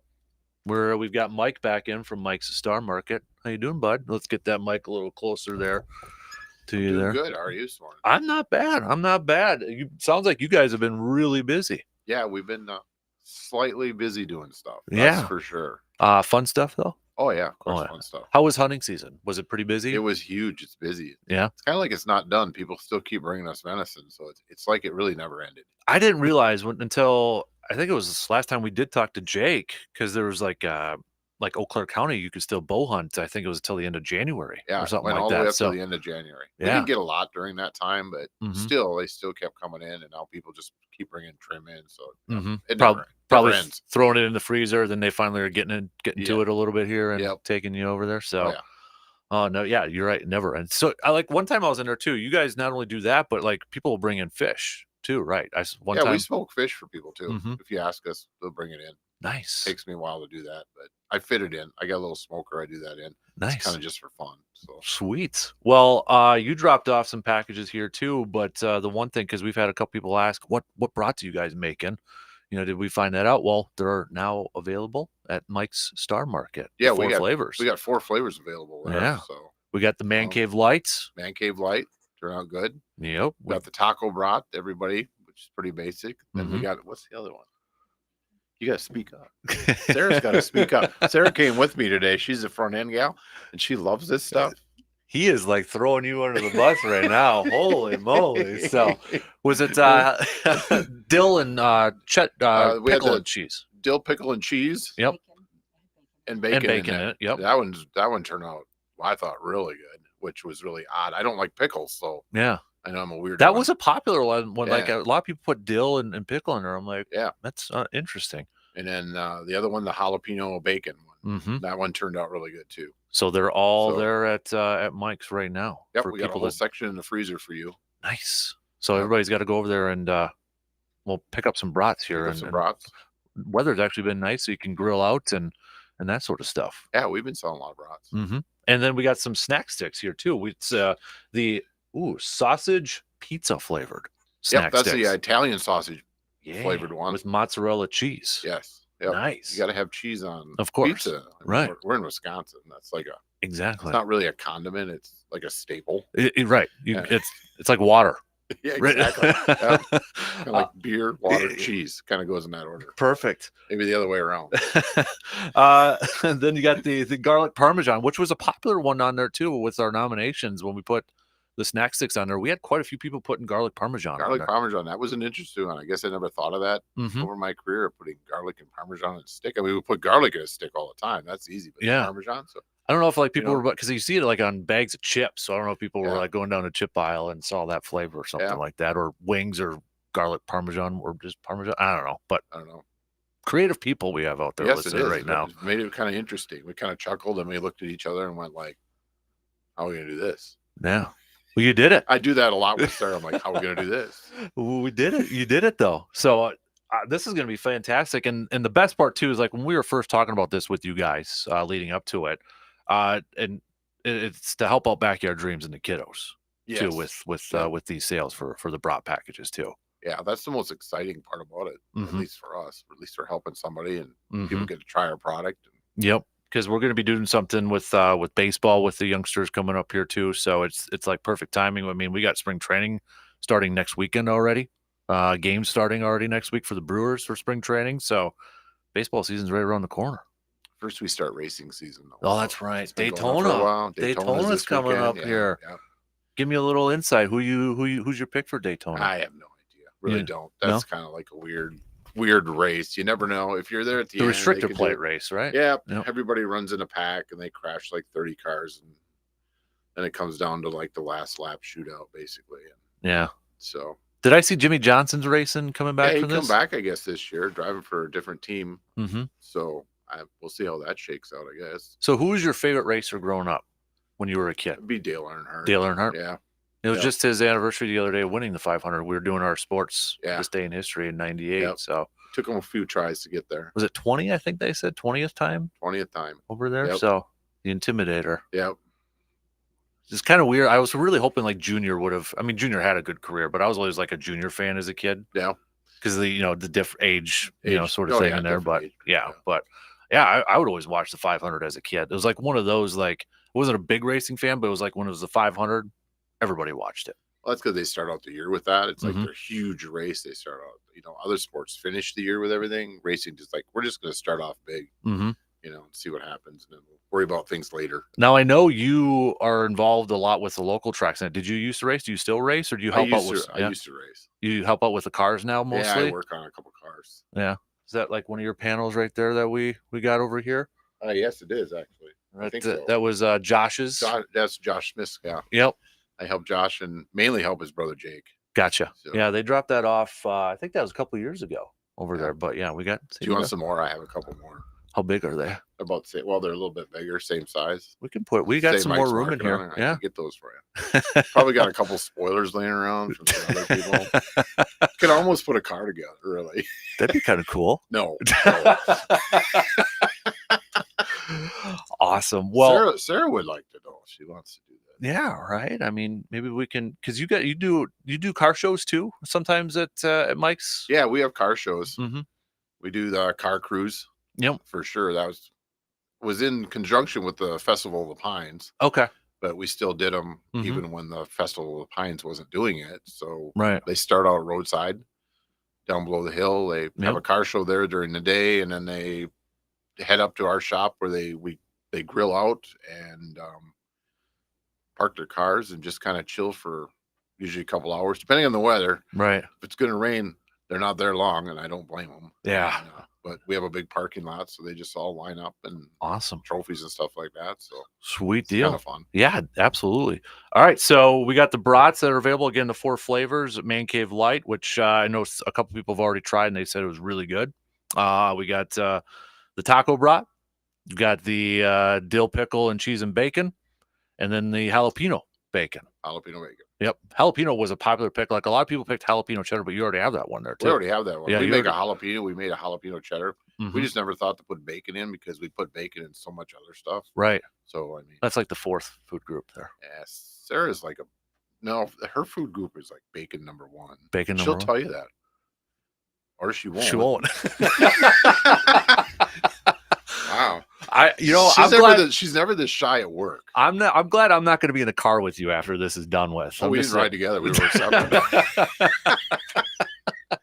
I'm glad I don't have to work with you then later when you get there. So that's I got a lot of equipment that I can. It'll be fine. That's awesome. She's having fun. Don't let her kid you. She's smiling. He's a natural on the radio. We should get him on here a little bit more. So, well, that's gonna be. And again, it's going to help Backyard Dreams. A lot of our kiddos in our area that need it too. So I want to thank you guys for helping out Backyard Dreams. Yeah, thanks for considering us to do it. This is gonna be a lot of fun. So I know G-Man's listening right now. G-Man, he's newly retired, so he's probably gonna be there every day picking up some. He can help package them. He's looking for something to do. You know what? He said he was looking for a part-time job that's inside. So there you go. Well, we're inside. There you go, G-Man. So, Sarah will teach him the ropes. There you go, G-Man. So we just signed him up for a job after he retires. You're going to get a phone call now. Yeah, exactly. Mike and Sarah, thank you guys for stopping in and doing this again for us. Yeah, we really appreciate it. So again, anybody, they're on the shelves right now. Head on over to Mike's Star Market, and you're open on Saturdays for a little bit too, right? Saturdays 9 to 3. 9 to 3. So, got no excuse. That's right. Hit it up. So, guys, thank you again for stopping in. You betcha. Thank you. You got it. All right, we're gonna take a quick break, and then we got Jake coming up here in just a little bit. We got more questions coming from you guys right there for our DNR friends. So, we'll hit that up coming up in just a few minutes.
All right. Well, big thanks to Mike and Sarah from Mike's Star Markets over there. The brats are in, people. We've got the 4 flavors out there. Those were the flavors that were most nominated by all of you on our websites when we did that contest, or that nomination, I guess is what you could say. When we did that, about a month ago, a few weeks ago or so. Those were the popular flavors out there. They are now available at Mike's Star Market in the west side of Eau Claire. So get on over there, get yourself a package of the Man Cave Light. That one, I haven't tried it yet, but a good friend of mine has already bought a couple packages and said they were really awesome. We've got the dill pickle cheese and bacon one. A lot of nominations for the dill pickle, in there. Plus, we got jalapeno and bacon, because a lot of people put jalapeno and cheddar, but they already got one. So we went through the other one. Another one was jalapeno and bacon. So we put that on there. Why is my phone ringing? And then the other one was a taco brat. A lot of people nominated taco on there. And then the snack sticks. We got the Italian sausage pizza flavored snack sticks with mozzarella cheese and garlic parmesan, baby. So best part, though, all the brats, all those helping out backyard dreams. And we're going to be doing a couple of events coming up here with Mike's and having some cookouts and such. So more details to come. More details to come there. So, all right, let's before we get to Jake here, coming up in just a few minutes, kind of going over some of the text here about the Corbin Burns one. A lot of you, I would say the majority, maybe all of you right now, really frustrated with the Brewers this offseason. Some stuff I can't say on the air. I can't say it, otherwise I'd probably get in more trouble than I usually get in. But yeah, there's a lot of you. I don't really think there's anybody that has anything positive to say right now about the Brewers. It's just a lot of frustration about kind of going through some of these, the way the Brewers have conducted business this offseason. And a couple of you have mentioned, ever since the Josh Hader trade, what is going on with that front office? What is going on with this team? Why are they making decisions like this? Why are they pushing it a little bit there? But the majority of you, if I'm just kind of going through some of these texts and kind of coming to a general conclusion here, it's that you are all frustrated with the Brewers right now and what they're doing, or I guess not doing this offseason. I don't blame you.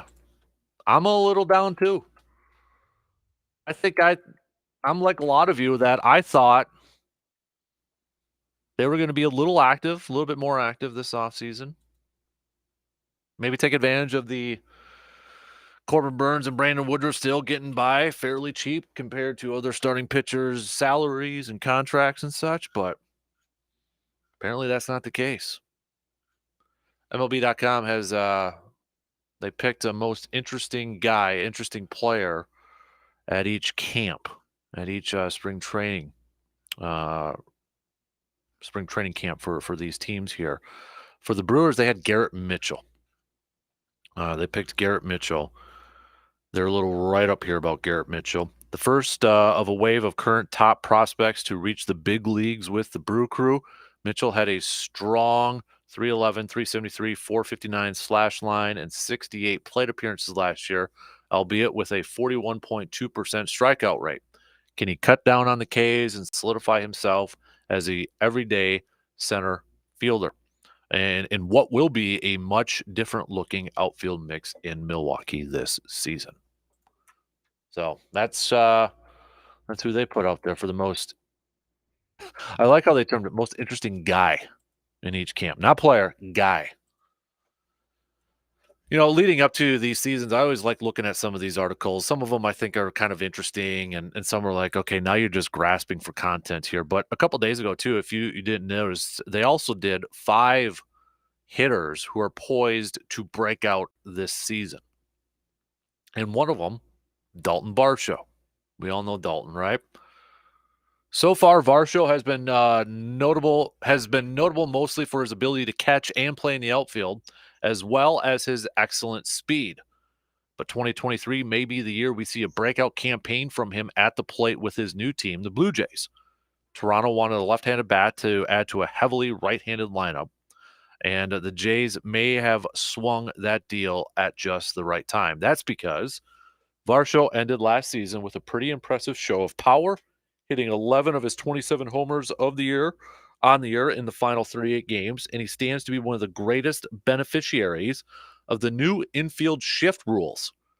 Varsho pulled 50.9% of his batted balls in play last season. Of the 225 hitters who had at least 250 balls in play in 2022, Varsho ranked second only to Albert Pujols in that category. Beginning with the upcoming season, teams must have at least 4 players in the infield, with a minimum of 2 on either side of the base. We know that. Each infielder must have his feet on the infield dirt. No more Ted Williams shift or any other shift involving infielders positioning themselves in the outfield. Varsho could definitely benefit from these new shift restrictions and continue to progress as an offensive threat. If you listened to our latest episode of the All Aboard the Eau Claire Express podcast, we had Coach Dale Varsho on for the Express, manager Dale Varsho, and he talked a little bit about Dalton, and he even threw out there how he thinks the pitch clock is going to help Dalton this year too. You can listen to that on your favorite podcasting platform or at sportstalk1051.com. All right. Tell you what, let's take a quick break and then we'll get Jake on here answering your questions. All right. Conservation Warden, Mr. Jake Boakes. Then we're going to be finishing up this third hour or the final, final hour here. This Thursday show. Flying on by fast, man.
Don't forget, you should be subscribing and following the Man Cave Podcast, brought to you by our good friends from Toyson Ford and Hy-Vee.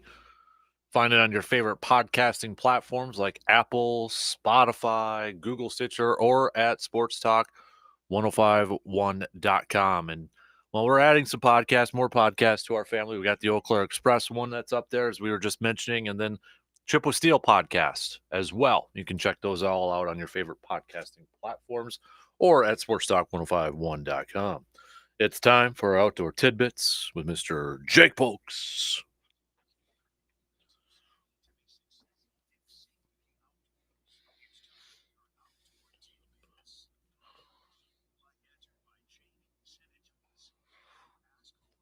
Jake, we just we had Mike from Mike Star Market on here just a little bit ago because we're doing some brats with him. By the way, the pizza snack sticks are amazing. He said you haven't dropped off a deer in a while. So everybody kind of following the rules over there, it seems like. Yeah, it's been a good fall and winter for that. We also like to, donate them to the food pantries and different things like that. Get them to people that need them. The deer donation program is great way to do it. But if it's cold enough weather and I can get it to other people directly, I like to do that too. Nice. That's great. Yeah. Hey, we got quite a few questions here this morning for you. Yeah, that's awesome. So we had another one kind of come in late, so I'm going to kind of combine them here. But Sure. with the latest weather, I know last time you were on, you talked about kind of pay attention to the date for the ice shanties, getting them off. Well, we've had rain, we've had warmer weather. Has that kind of expedited? I guess what I'm asking is, what are the Sure. ice conditions out there? And then we had Peter who sent in a text asking if I want to rent out my ice house, do I need a special permit for that? Yeah. So the first part or that second part there, the renting it out, you don't need any special DNR permits or anything like that. What you do with your ice shacks or ice castles or even trucks, whatever you want to do, that's up to you. The only rule with ice shacks and different things on the ice is that they have to be identified. So if you're going to rent it out to someone, make sure that you have your name and contact information on it, something like that. As far as like ice conditions, everywhere is different, and I can't speak directly on like each lake and what it's like, but obviously it's been warm. There's water on top of the ice in spots, and there's more water flowing through the rivers that dump into all the lakes around here. So you need to be careful of where you're going and stuff like that. I'm more on the play it safe side.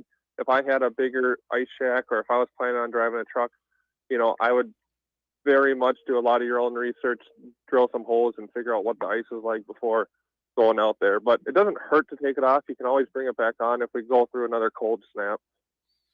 Speaking of the weather, might as well transition to this next one too. Somebody had asked because I know a lot of the snowmobile trails are closing right now or are closed. Yep. Somebody asked if I see someone on a snowmobile trail that's closed, who do you report that to? Is it the DNR or the police?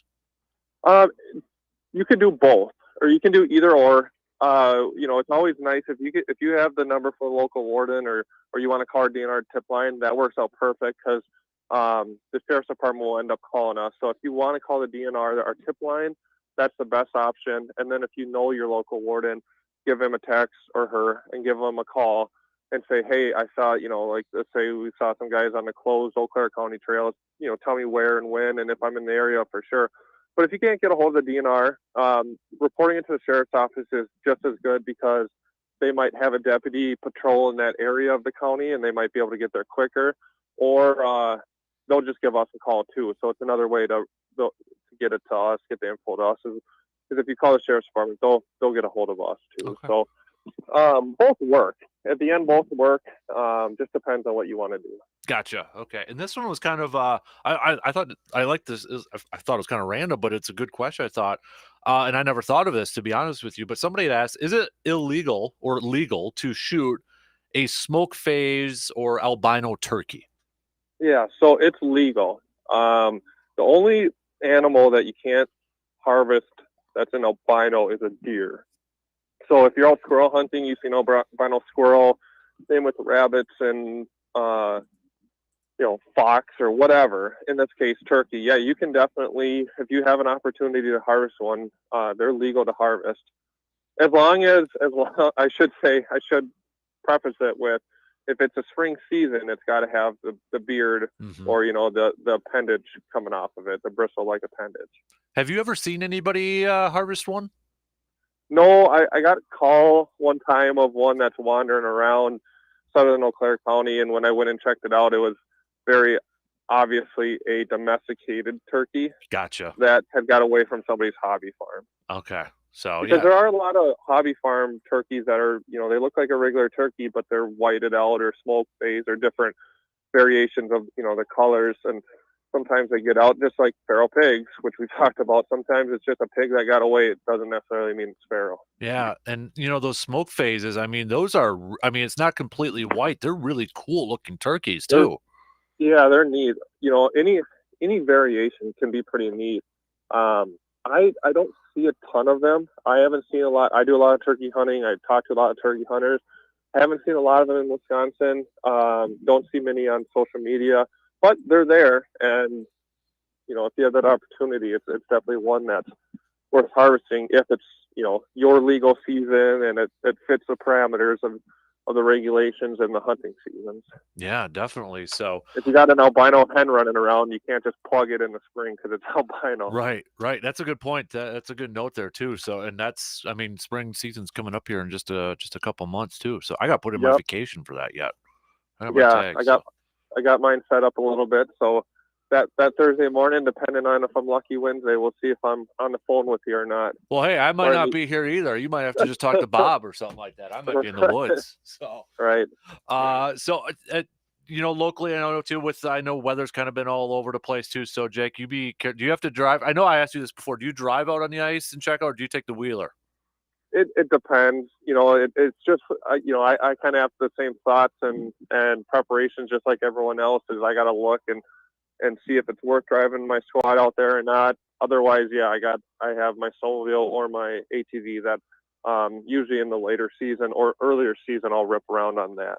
Okay. Well, you be safe out there, buddy. And we always appreciate you catching up with us, bud. And let's do this again next week. Okay. Yeah. Always a good time. Appreciate you guys calling. You got it. There you go. Have a good one. You too, bud. There you go. Jake Bolks, our Wisconsin DNR warden, answering your questions. Again, if you ever have a question for Jake, even if it pops up on the weekend, maybe you're sitting around a fire, sitting at home, and you're like, you know what? I want to ask Jake that. I don't know what that thing is.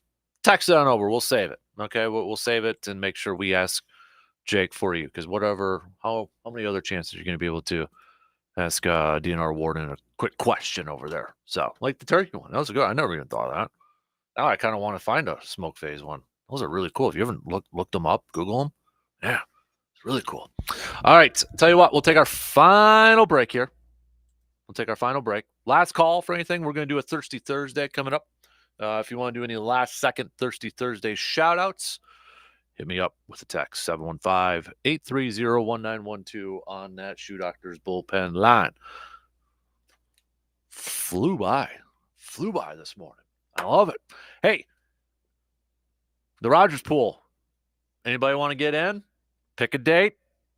You get it right. It's like a baby pool. We'll send you a prize, okay? We still got plenty of dates to choose from.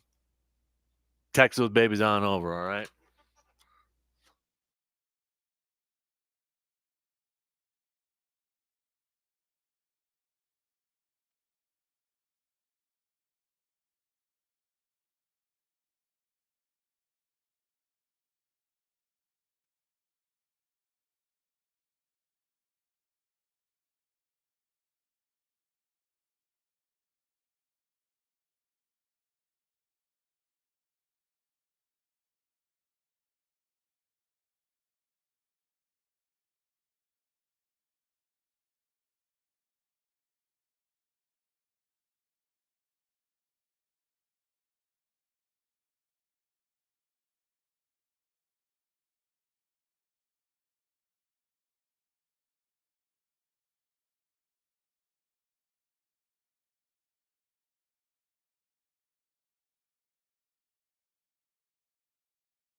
All right, we're back because our computer is like freaking out on us. So I don't know what's going on here, but apologies for that. Gotta love technology, don't you? Holy moly, what in the world was that? All right, no fancy intro to come back here. So it's like I don't know, it's like it almost jumped in front of us or something like that. But whatever, it is what it is. So all right, let's cover the bases here this morning. We're going to we talked a lot about the Brewers, Corbin Burns. He's going to be back here, or I should say, showing up to spring training today, day after his arbitration. What are you doing? Stop it. Her computer's freaking out right now. Yeah, he's going to be shown up to spring training today, day after his arbitration hearing, where he lost the arbitration hearing. And it was that difference of just $740,000. $740,000. That's it. Well, it's a lot for all of us, but for a top of the line pitcher to have a difference like that, there's some question marks there. Little penny pinchers from the Brewers. A lot of you who chimed in on that topic on our Shoe Doctors bullpen line, a lot of frustration from you.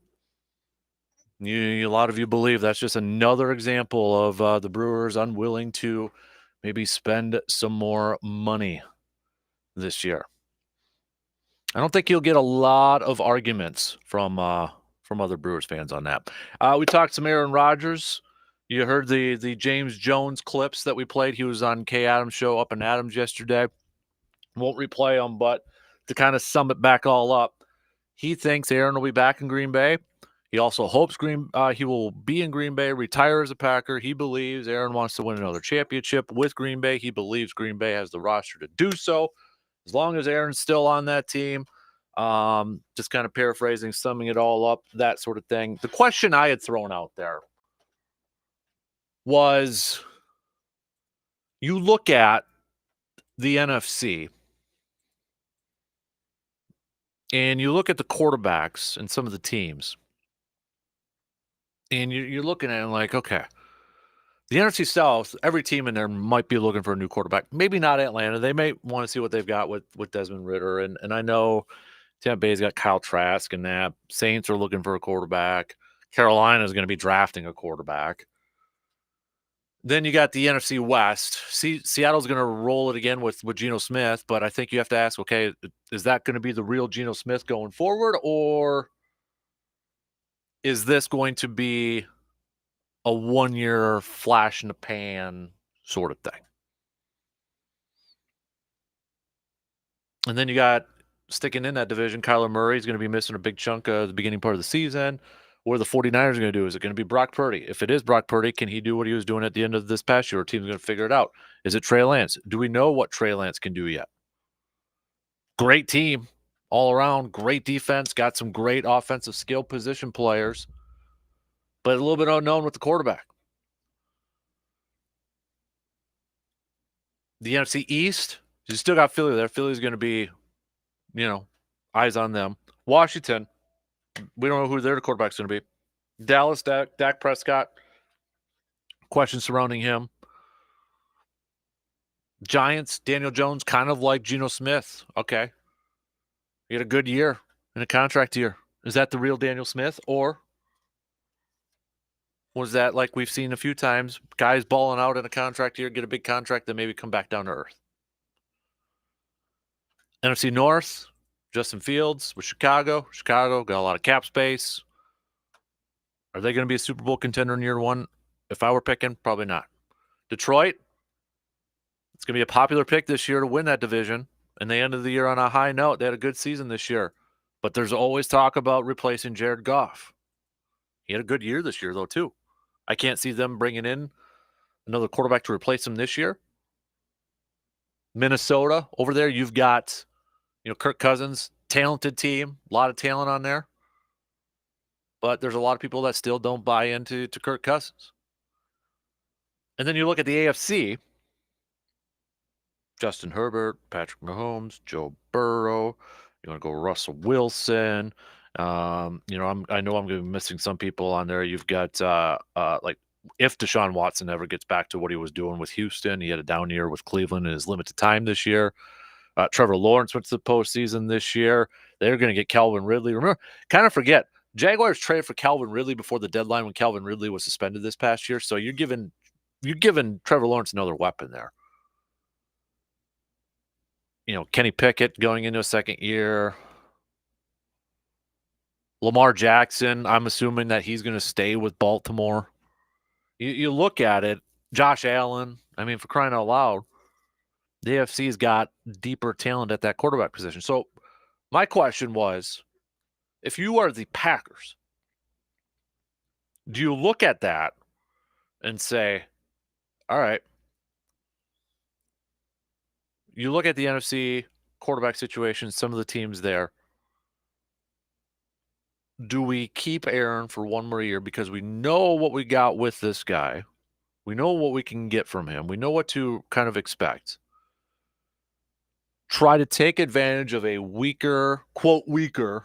I always use air quotes because I hate using the term weaker because you never know what it's going to be like. But on paper, it's weaker than the AFC.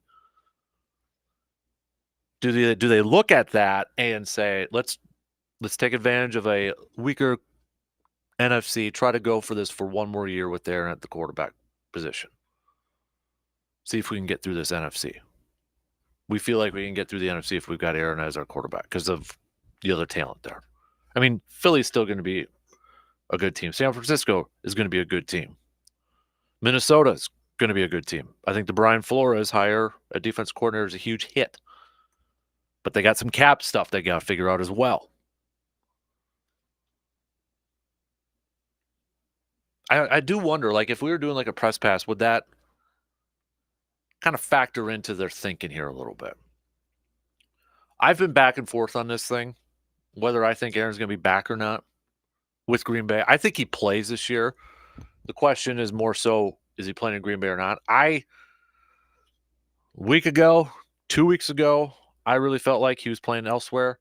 I've shifted that. I said it earlier this week. I feel like he's going to be in Green Bay, and I feel like it's almost going to be in a – and I know yesterday I used the word like Green Bay's going to be stuck with him. And maybe they kind of feel like that in a sense, but honestly, I don't feel like if you're Green Bay, should you be stressing out about this? Should you be like – kind of sitting there and just like watching the clock and checking your phone? Like if you're Goody, you're checking your phone, see if you got a text from Aaron. You're like a nervous Nelly. You're kind of like, okay, what's going on here? That sort of thing. Like, are we going to know? Are we going to find out? This, that, the other thing, blah, blah, blah. I mean, you're either going to have Aaron or you're going to start the era with the quarterback you personally drafted that you believe in.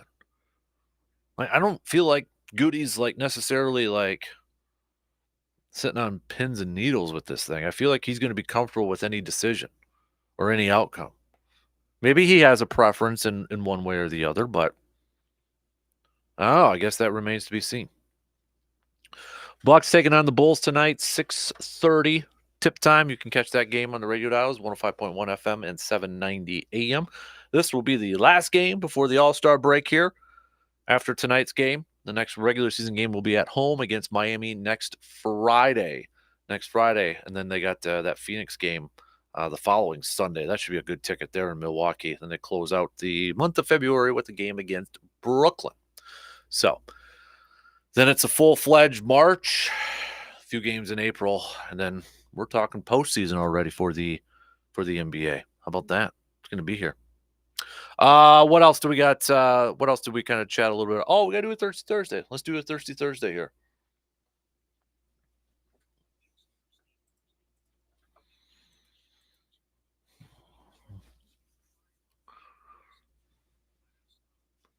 All right. So my fired up that I did in the first hour, I did it on college basketball right now because, well, Badgers stink.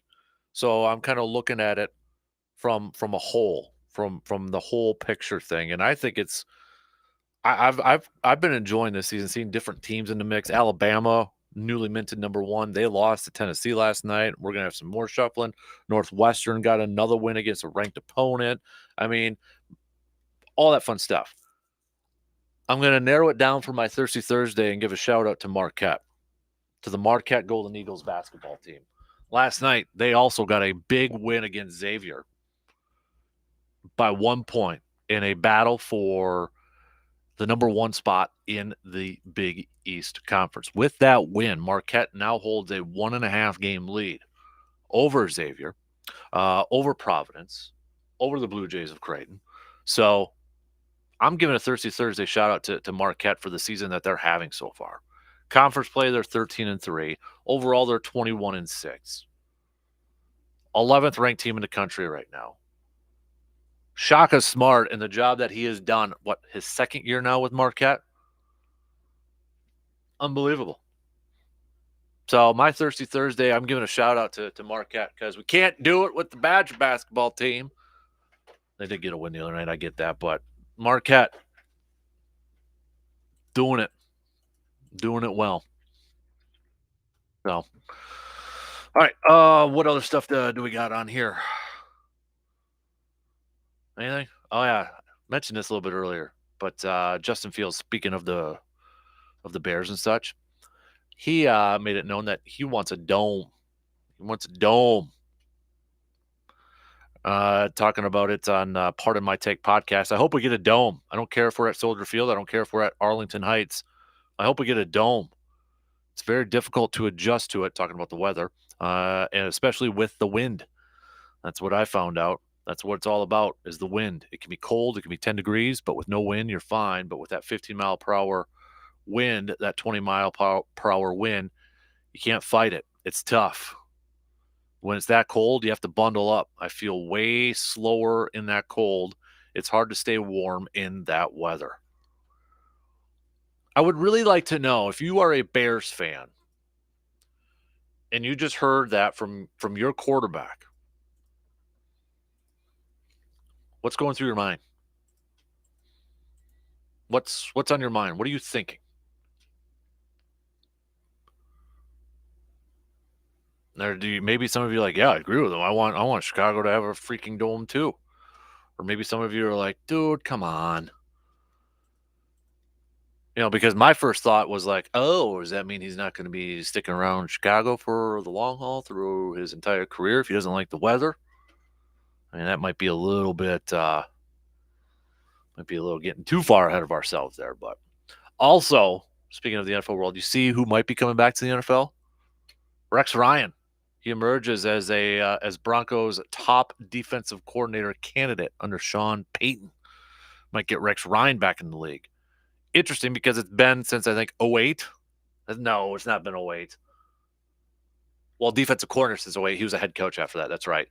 But, Rob Ryan, his brother, was defensive coordinator for a year or two under Sean Payton in New Orleans. So, I mean, got to know he's got a little bit of familiarity with Ryan there. But interesting that Sean Payton would go with that route, bringing somebody who's been at a network for a while there. So, all right, tomorrow we got what are we doing here? There we go. There's the wrap-up bed there. Try to get this computer thing working. All right, tomorrow we'll have Brandon on. We'll do some picks and predicts, cream of the crop, all that fun stuff. Should be a good Friday. First one without football, though. Like, we don't even have football the following week to talk about. Might be a little sad. All right, we'll talk to you all tomorrow.